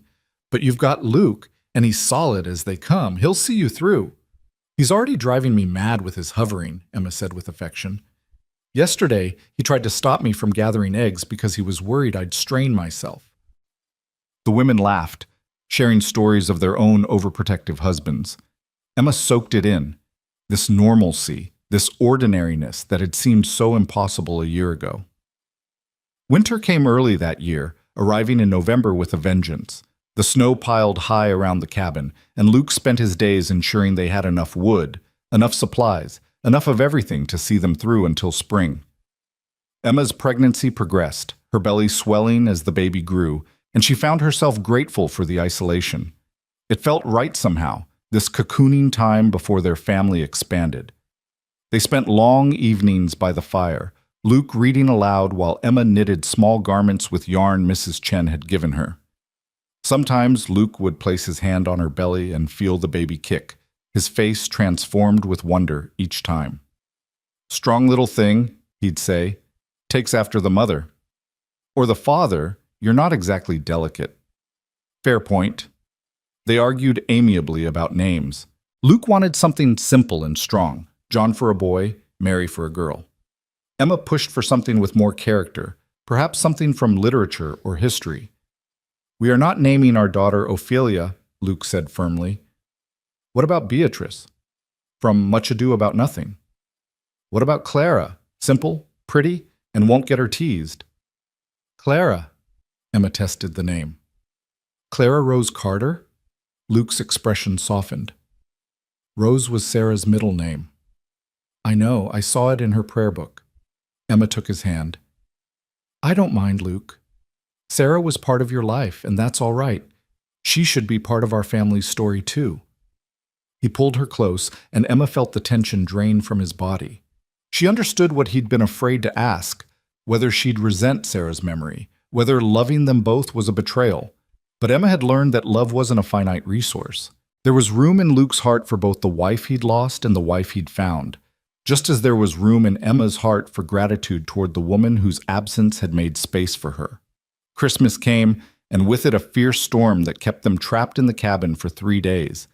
But Luke had hung pine boughs and made mulled cider, and they celebrated quietly, just the two of them and the baby growing between them.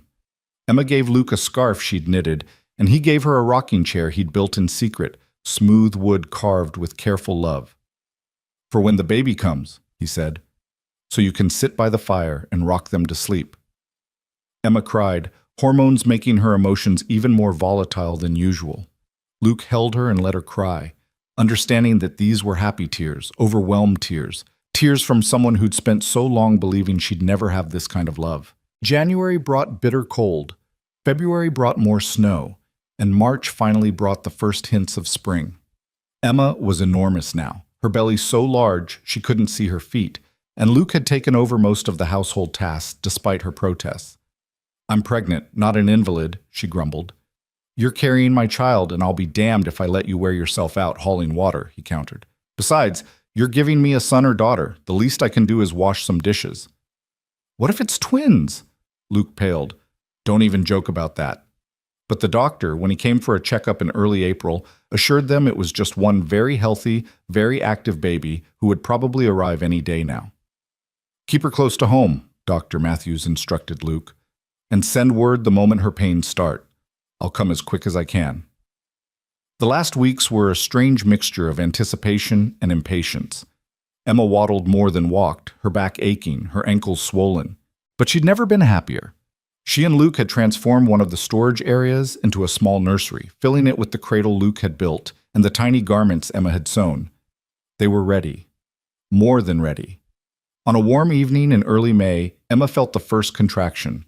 She was making supper, stirring a pot of stew, when the pain seized her low back and wrapped around her belly. She gasped and gripped the counter. Luke was at her side instantly. Emma, is it time? I think so. Another contraction hit, stronger this time. You should get the doctor. Luke's face went white. I can't leave you alone. You have to. I need Dr. Matthews here, and you're the only one who can fetch him. For a moment, Luke looked torn. Then he helped her to the bedroom, made sure she was comfortable, and kissed her fiercely. I'll be back as fast as I can. You hold on. You hear me? I'm not going anywhere. Emma tried to smile through another contraction. Now go. He went, and Emma lay in the bed they'd shared for months, feeling her body begin the ancient process of bringing new life into the world. The contractions came steadily, building in intensity, and she focused on breathing through them, remembering the advice the women had given her. Luke returned what felt like hours later, but was probably less than one, Dr. Matthews with him. The old doctor took charge immediately, examining Emma and pronouncing everything progressing normally. First babies take their time, he said. Could be hours yet. Best get comfortable, Mrs. Carter. This is going to be a long night. He was right. The labor lasted through the night and into the next day, Emma gritting her teeth through contractions that seemed to tear her apart. Luke stayed by her side the entire time, holding her hand, letting her squeeze until his fingers went white, murmuring encouragement even when she cursed him for getting her into this situation. I know, sweetheart. I'm sorry. You're doing so well. Don't you sweetheart me, Luke Carter. This is your fault. I know, I'm terrible. The worst husband in Montana Territory. The worst husband in all of America. Despite the pain, despite the fear and exhaustion, there was love in the room, solid and real and strong enough to carry them through. Finally, as morning sun spilled through the window, Dr. Matthews said the words Emma had been waiting for. "All right, Mrs. Carter, time to push." And Emma pushed, drawing on reserves of strength she didn't know she possessed, focusing on Luke's voice telling her she could do this. She was almost there, just a little more. And then, a cry. High and thin and absolutely perfect. "It's a girl," Dr. Matthews announced, holding up a squirming red-faced infant. "A healthy baby girl with a set of lungs that'll wake the whole valley." Emma collapsed back against the pillows, exhausted and elated and utterly overwhelmed. The doctor cleaned the baby and wrapped her in a blanket, then placed her in Emma's arms. She was perfect, tiny and wrinkled and perfect, with dark hair and eyes that would probably be gray like her father's. Emma stared at her daughter, at this miracle they'd created, and felt her heart crack wide open with a love so fierce it was almost frightening. "Hello, Clara Rose," she whispered. "We've been waiting for you." Luke was crying openly now, tears streaming down his face as he looked at his wife and daughter. "She's beautiful. Emma, she's perfect. Do you want to hold her?" He nodded, unable to speak, and Emma carefully transferred the baby into his arms. Luke held Clara like she was made of glass, his big work-roughened hands infinitely gentle. The baby squirmed and made small mewling sounds, already rooting for food. "Welcome home, little one," Luke said, his voice breaking. "Welcome home." Dr. Matthews stayed for several hours, making sure both Emma and the baby were stable before he finally packed his bag and prepared to leave. Luke walked him to the door, pressing payment into his hands despite the doctor's protests. "You brought my daughter safely into the world," Luke said. "That's worth more than money, but it's all I have to give." The doctor clasped his shoulder. "You've got yourself a fine family, Luke Carter. Congratulations." After he left, the cabin settled into a quiet that felt sacred. Emma lay in bed with Clara nursing at her breast, marveling at how instinctively the baby knew what to do. Luke sat beside them, unable to take his eyes off his daughter. "She has your nose," Emma said softly. "Poor thing. That's the Carter curse." But Luke was smiling. "She's going to be beautiful, though. Takes after her mother that way." "Flatterer? Truth teller." He leaned over and kissed Emma's forehead. "Thank you. For her. For everything. For choosing me. Choosing this life." Emma felt tears prick her eyes again. "I should be thanking you. A year ago, I was running for my life. Now I'm here with you and our daughter, and I've never been happier." Clara finished nursing and fell asleep in Emma's arms, her tiny face peaceful. Luke carefully took her and carried her to the cradle he'd built, settling her in with infinite gentleness. They both stood over the cradle for a long moment, watching her breathe. "I never thought I'd have this again," Luke whispered. "After Sarah died, after all those years of hoping, I thought maybe I wasn't meant to be a father." "You're meant for this, Luke. You were always meant for this." The first weeks with Clara were exhausting and exhilarating in equal measure. Emma had never been so tired in her life, between the night feedings and the constant care a newborn required. But she'd also never been so content. Luke was an attentive father, changing diapers without complaint, walking the floor at 3 a.m. when Clara wouldn't settle, singing off-key lullabies that somehow worked better than Emma's more melodious attempts. "She likes your voice," Emma said one night, watching him pace with their fussy daughter. "She has terrible taste already." But Luke was smiling as Clara quieted against his chest, lulled by his rumbling voice and steady heartbeat. The women of Silverdale came to visit, bringing food and baby clothes and advice both wanted and unwanted. Mrs. Foster cooed over Clara and declared her the prettiest baby in the territory. Mrs. Chen brought tiny knitted booties and showed Emma how to swaddle properly. Even Widow Henderson, who'd once had designs on Luke herself, stopped by with a basket of preserves and genuine congratulations. "You've made him happy again," she told Emma privately. "That's worth more than any hurt pride on my part." Emma appreciated the kindness more than she could say. These women had accepted her, embraced her, made her part of their community. She was no longer the scared bride from Boston with the suspicious past. She was Emma Carter, Luke's wife, Clara's mother, one of them. Spring turned to summer, and Clara grew from a tiny newborn into a chubby, alert baby who smiled at her parents and grabbed at anything within reach. Luke would hold her up to see the horses, introduce her to the chickens, tell her stories about the ranch she'd grow up on. "She's too young to understand," Emma laughed, watching him explain the proper way to mend a fence to their 3-month-old daughter. "Never too early to start her education. Besides, she's brilliant. Look at how she's studying that fence post. She's drooling on it. Brilliant drooling. Very advanced for her age." Emma loved these moments. The easy domesticity, the shared laughter, the family they'd built from nothing. Sometimes she'd catch herself in the middle of an ordinary moment, hanging laundry while Clara napped in a basket nearby, or cooking dinner while Luke played with their daughter on the floor, and be overwhelmed by the sheer normalcy of it all. This was what she dreamed of in those dark days in Boston. This peace, this love, this life chosen freely rather than forced upon her. In July, a letter arrived that threatened to shatter that peace. Luke brought it back from town, his expression carefully neutral as he handed it to Emma. The return address was Boston, but the handwriting wasn't her uncle's. It was her aunt's, Aunt Margaret, Uncle Thomas's wife, who'd always been kind in small, secret ways. Emma's hands shook as she opened it. "Dear Emma, I hope this letter finds you well and happy in your new life. I wanted to write sooner, but Thomas forbade it. However, recent events have made his opinions somewhat less relevant to my daily decisions. Your uncle suffered a stroke 3 months ago. He survived, but his speech is impaired and his right side partially paralyzed.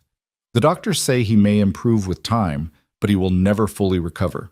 The business has been taken over by his partners, and we've had to sell the house to pay debts I didn't know existed. I tell you this not to garner sympathy, but to give you closure. Thomas cannot hurt you anymore, Emma. He can barely feed himself, let alone chase you across the country. You are free of him in every way that matters. I also wanted you to know that I never approved of what he did to you. I should have been braver, should have stood up for you. I am ashamed that I did not. You deserved better from your family, and I failed you. If you wish to write back, I would welcome it. If you prefer to leave the past buried, I understand that too. Either way, I wish you joy in your new life. I hope you have found the happiness you were denied here. With love and regret, Aunt Margaret. Emma read the letter 3 times, her emotions churning. Relief that Uncle Thomas could no longer threaten her. Sorrow for her aunt, who'd been trapped in her own way. Anger at the years of control and fear. And underneath it all, a strange sense of closure. Luke had been watching her face. Bad news? My uncle had a stroke. He's incapacitated. Emma folded the letter carefully. He can't hurt me anymore. Good. Luke's voice was flat, uncompromising. I won't pretend to feel sorry for him. Neither will I. But my aunt... Emma looked down at Clara, sleeping peacefully in her cradle. She says she failed me, that she should have protected me. She's right. She should have. I know, but I also understand how hard it is to stand up to someone like Uncle Thomas, how fear can paralyze you. Emma took a deep breath. I think I want to write back, not to forgive everything, but to, I don't know, let her know I survived, that I'm happy. Luke came to stand beside her, his hand on her shoulder. Whatever you decide, I support it. This is your family, your history. You get to choose how to handle it. That afternoon, while Clara napped and Luke worked in the barn, Emma sat down to write. It took several attempts to find the right words, to strike the balance between honesty and compassion. Dear Aunt Margaret, thank you for your letter. I am indeed well and happy. I have married a good man and given birth to a beautiful daughter. We live on a ranch in Montana Territory, and though the life is hard, it is mine to choose. That makes all the difference. I understand that standing up to Uncle Thomas was difficult. I do not pretend his stroke brings me joy, but I cannot mourn the loss of his power over me. You say you failed me, and perhaps you did. But I also failed myself for years by not running sooner. We all do what we must to survive. I wish you well in your new circumstances. If your situation becomes dire, write to me and I will send what help I can. Not because I owe Uncle Thomas anything, but because you showed me small kindnesses when you could. I am Emma Carter now, and I am home. Yours, Emma. She sealed the letter and set it aside to mail the next time they went to town. Luke found her standing at the window, watching the valley shimmer in the summer heat. Feel better? He asked. I do, actually, like I've closed a door that needed closing. Emma turned to him.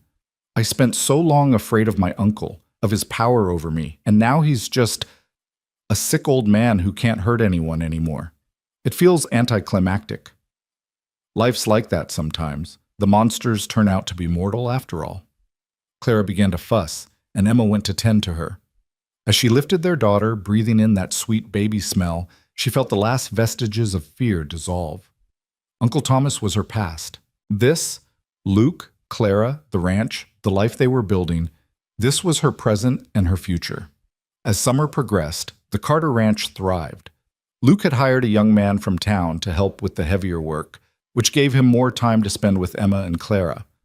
They took the baby on walks around the property, Luke pointing out landmarks and telling stories, Emma watching her daughter's eyes try to focus on the big Montana sky.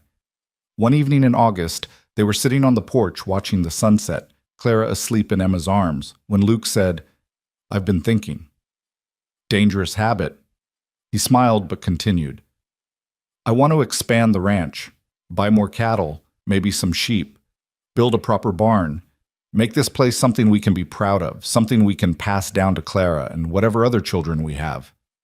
Other children? Emma raised an eyebrow. Let me recover from this one first. Fair enough, but I'm serious about the expansion. I've got some money saved, and with beef prices what they are, I think we could do well, better than just scraping by. Emma studied his face in the fading light. She saw ambition there, but also hope. The hope of a man who'd spent years just surviving and was finally ready to start living again. Then let's do it, she said. Let's build something amazing. Over the next year, the ranch transformed. Luke bought more land from a retiring neighbor, expanded the herd, built a barn that was the envy of the valley. Emma managed the household and cared for Clara while also helping with the books, her education finally useful in ways Uncle Thomas never intended. She tracked expenses and income, negotiated prices with buyers, proved herself as capable in business as she was in domestic matters.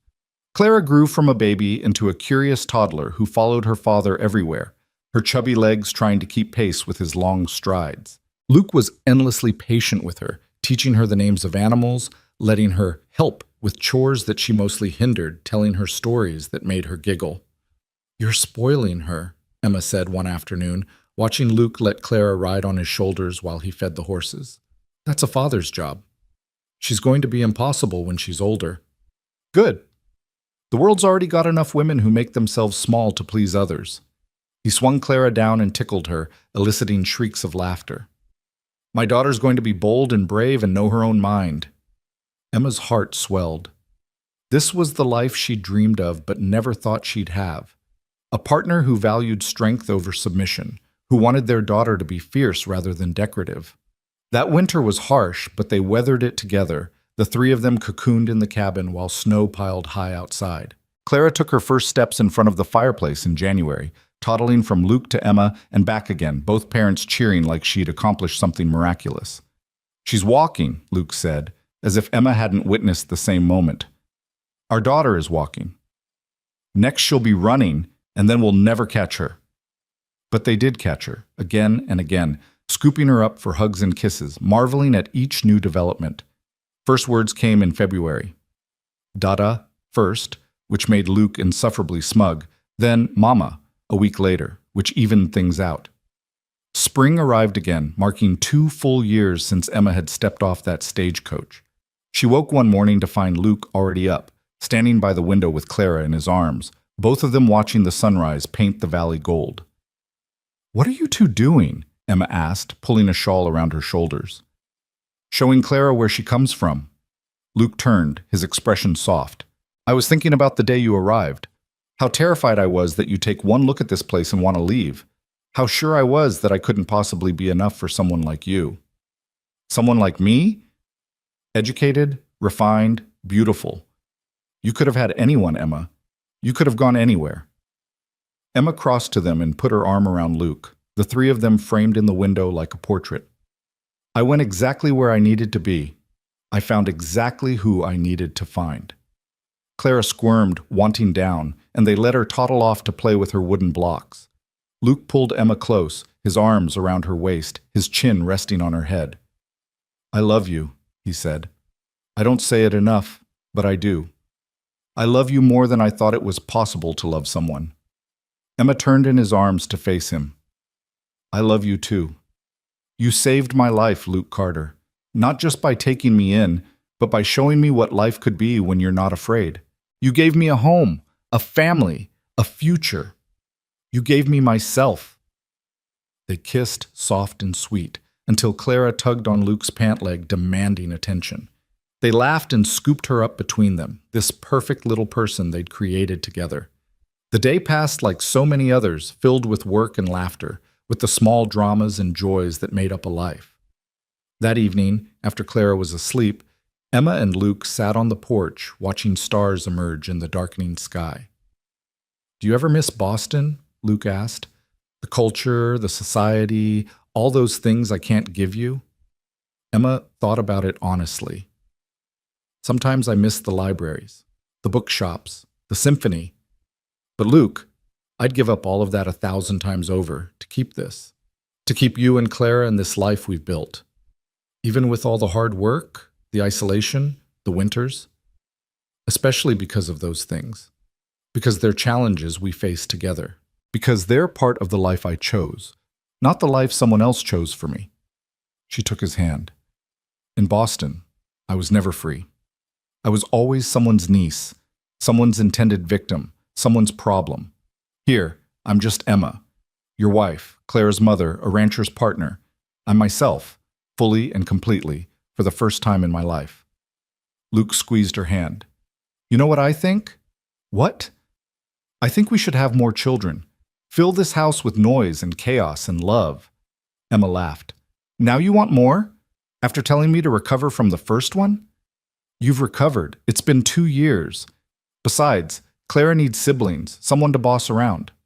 She already bosses you around. That's different. She's got me wrapped around her tiny finger. A brother or sister would keep her humble.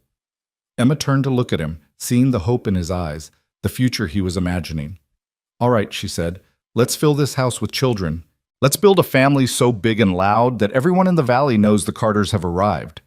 Luke pulled her onto his lap, and Emma settled against him, feeling his heart beat steadily beneath her ear. Above them, the Montana sky stretched endlessly, stars scattered like diamonds across black velvet. Somewhere in the house, Clara slept peacefully, dreaming whatever dreams filled the minds of 2-year-olds. And here on the porch, Emma and Luke held each other and dreamed of the future, of more children, of the ranch growing, of growing old together under this vast sky. 3 years later, Clara had 2 younger brothers, Daniel and Samuel, born 16 months apart, and the Carter household was indeed full of noise and chaos. Emma spent her days managing 3 small children, somehow also finding time to help Luke with ranch business and serve on the committee for Silverdale's new school. The ranch had prospered beyond their initial dreams. Luke employed 4 full-time hands now, and their herd was one of the largest in the valley. They'd built an addition onto the cabin, turning it into a proper house with separate bedrooms for the children and even a small library where Emma kept her growing collection of books.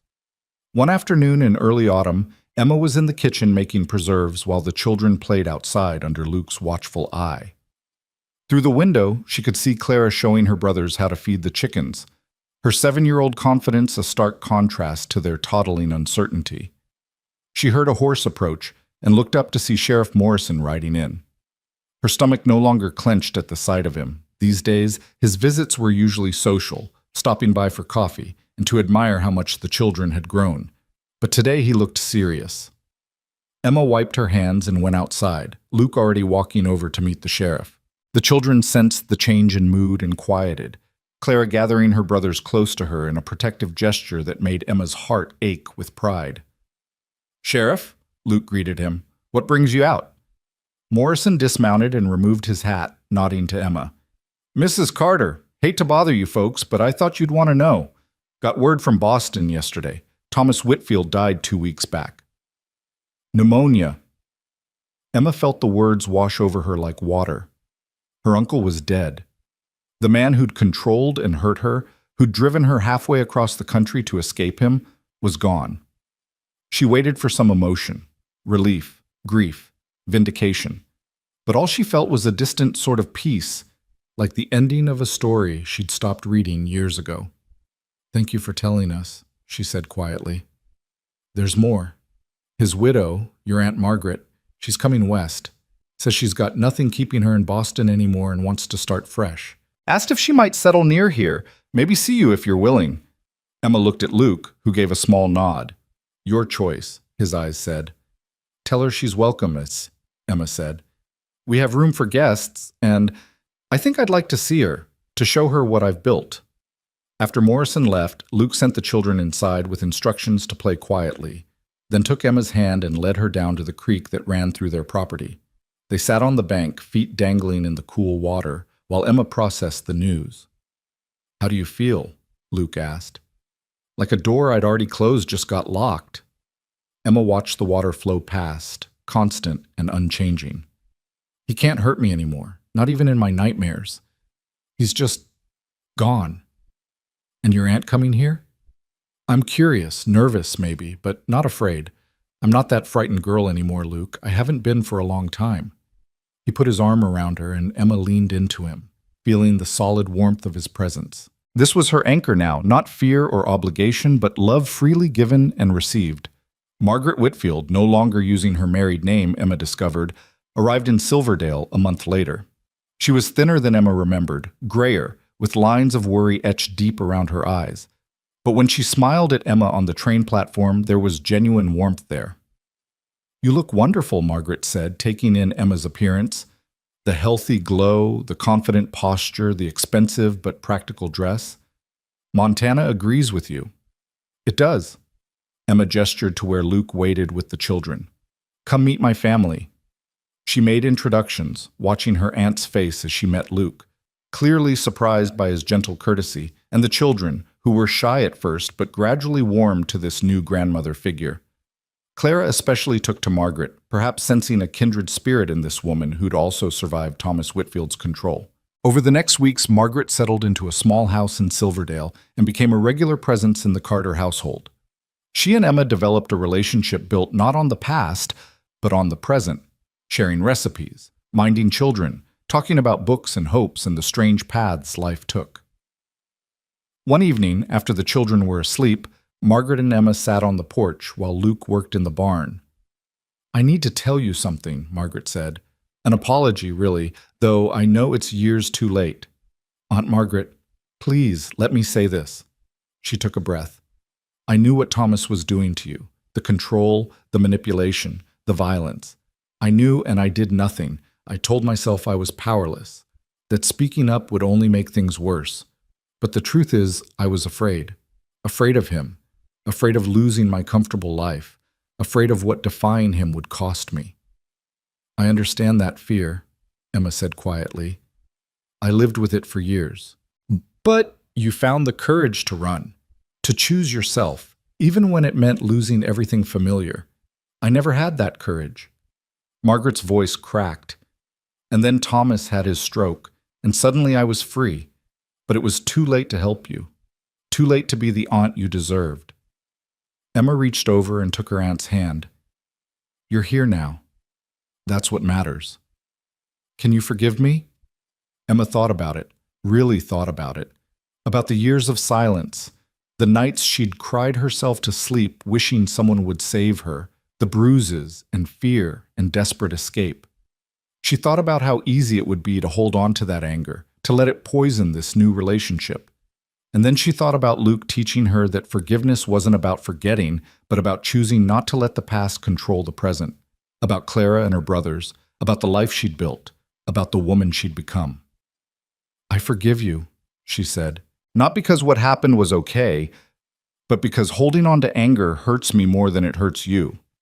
I choose to let it go." Margaret wept then, and Emma held her, Two women who'd both been victims of Thomas Whitfield's cruelty, both finally free to write their own stories. The years continued to pass, each one building on the last.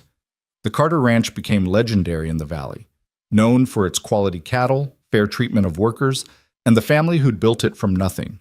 Luke was elected to the Territorial Council, his voice advocating for education and women's rights, surprising those who'd expected a typical frontier rancher. Emma continued to be his partner in all things, her education and intelligence finally valued rather than scorned. She started a lending library in Silverdale, personally selecting books and teaching anyone who wanted to learn to read. Her children grew strong and confident, Clara showing signs of her mother's intellect and her father's steadiness, the boys rambunctious and loving in equal measure. Margaret became an integral part of their family, the grandmother the children adored and Emma had never had. She opened a small dress shop in town and built a life of her own choosing, finally understanding what Emma had fled across the country to find. One evening, nearly 10 years after Emma had first arrived in Montana, she and Luke stood on their porch watching their children play in the yard. Clara, now 12, was teaching her brothers to dance while Margaret played the piano through the open window.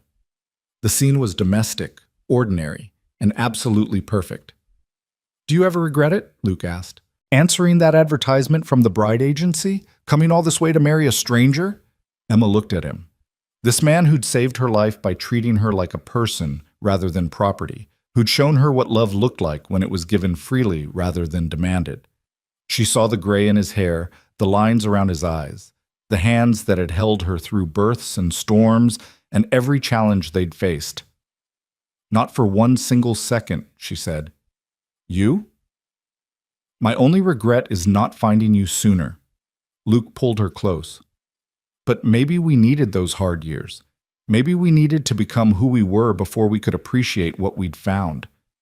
Emma nodded against his chest, listening to his heartbeat, feeling the evening breeze carry the sound of their children's laughter.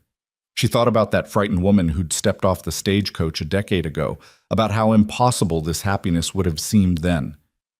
But it wasn't impossible. It was real, built day by day through choice and effort and love. It was the life she'd fought for, the family she'd chosen, the home she'd created from scratch. Clara looked up from her dancing and waved at her parents. Emma waved back and Luke called out encouragement, and the moment crystallized into something Emma knew she'd remember forever. This perfect evening, this perfect life, these perfect people she loved more than breath itself. Later that night, after the children were asleep and Margaret had returned to town, Emma and Luke lay in bed talking quietly, as they'd done countless nights before. "Do you remember what you said to me that first day?" Emma asked. "When I got off the stagecoach?"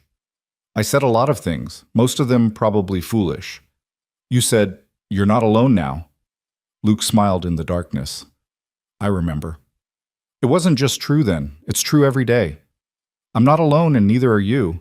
We have each other, we have our children, we have this life we built together. We're not alone, Luke. Not ever again." He pulled her closer, his arms around her, and Emma felt the rightness of it all. The journey from fear to love, from running to home, from surviving to truly living. Outside their window, the Montana sky stretched forever, stars blazing in the darkness. Inside the house, 3 children slept peacefully, dreaming of adventures and tomorrows. And in the bed they'd shared for a decade, Emma and Luke Carter held each other close and gave thanks for the day they'd both been brave enough to reach for something better. The promise they'd made to each other, spoken and unspoken, had been kept. They'd built a home not just of wood and nails, but of love and trust and unwavering partnership. They'd created a family, a legacy, a life worth living. And as Emma drifted off to sleep, safe in her husband's arms, she knew with absolute certainty that she was exactly where she was meant to be. The frightened bride from Boston was gone, transformed into Emma Carter, rancher's wife, mother, community leader, and most importantly, a woman who'd claimed her own freedom and built something beautiful with it. She was home, she was loved, she was free, and she was never, ever alone.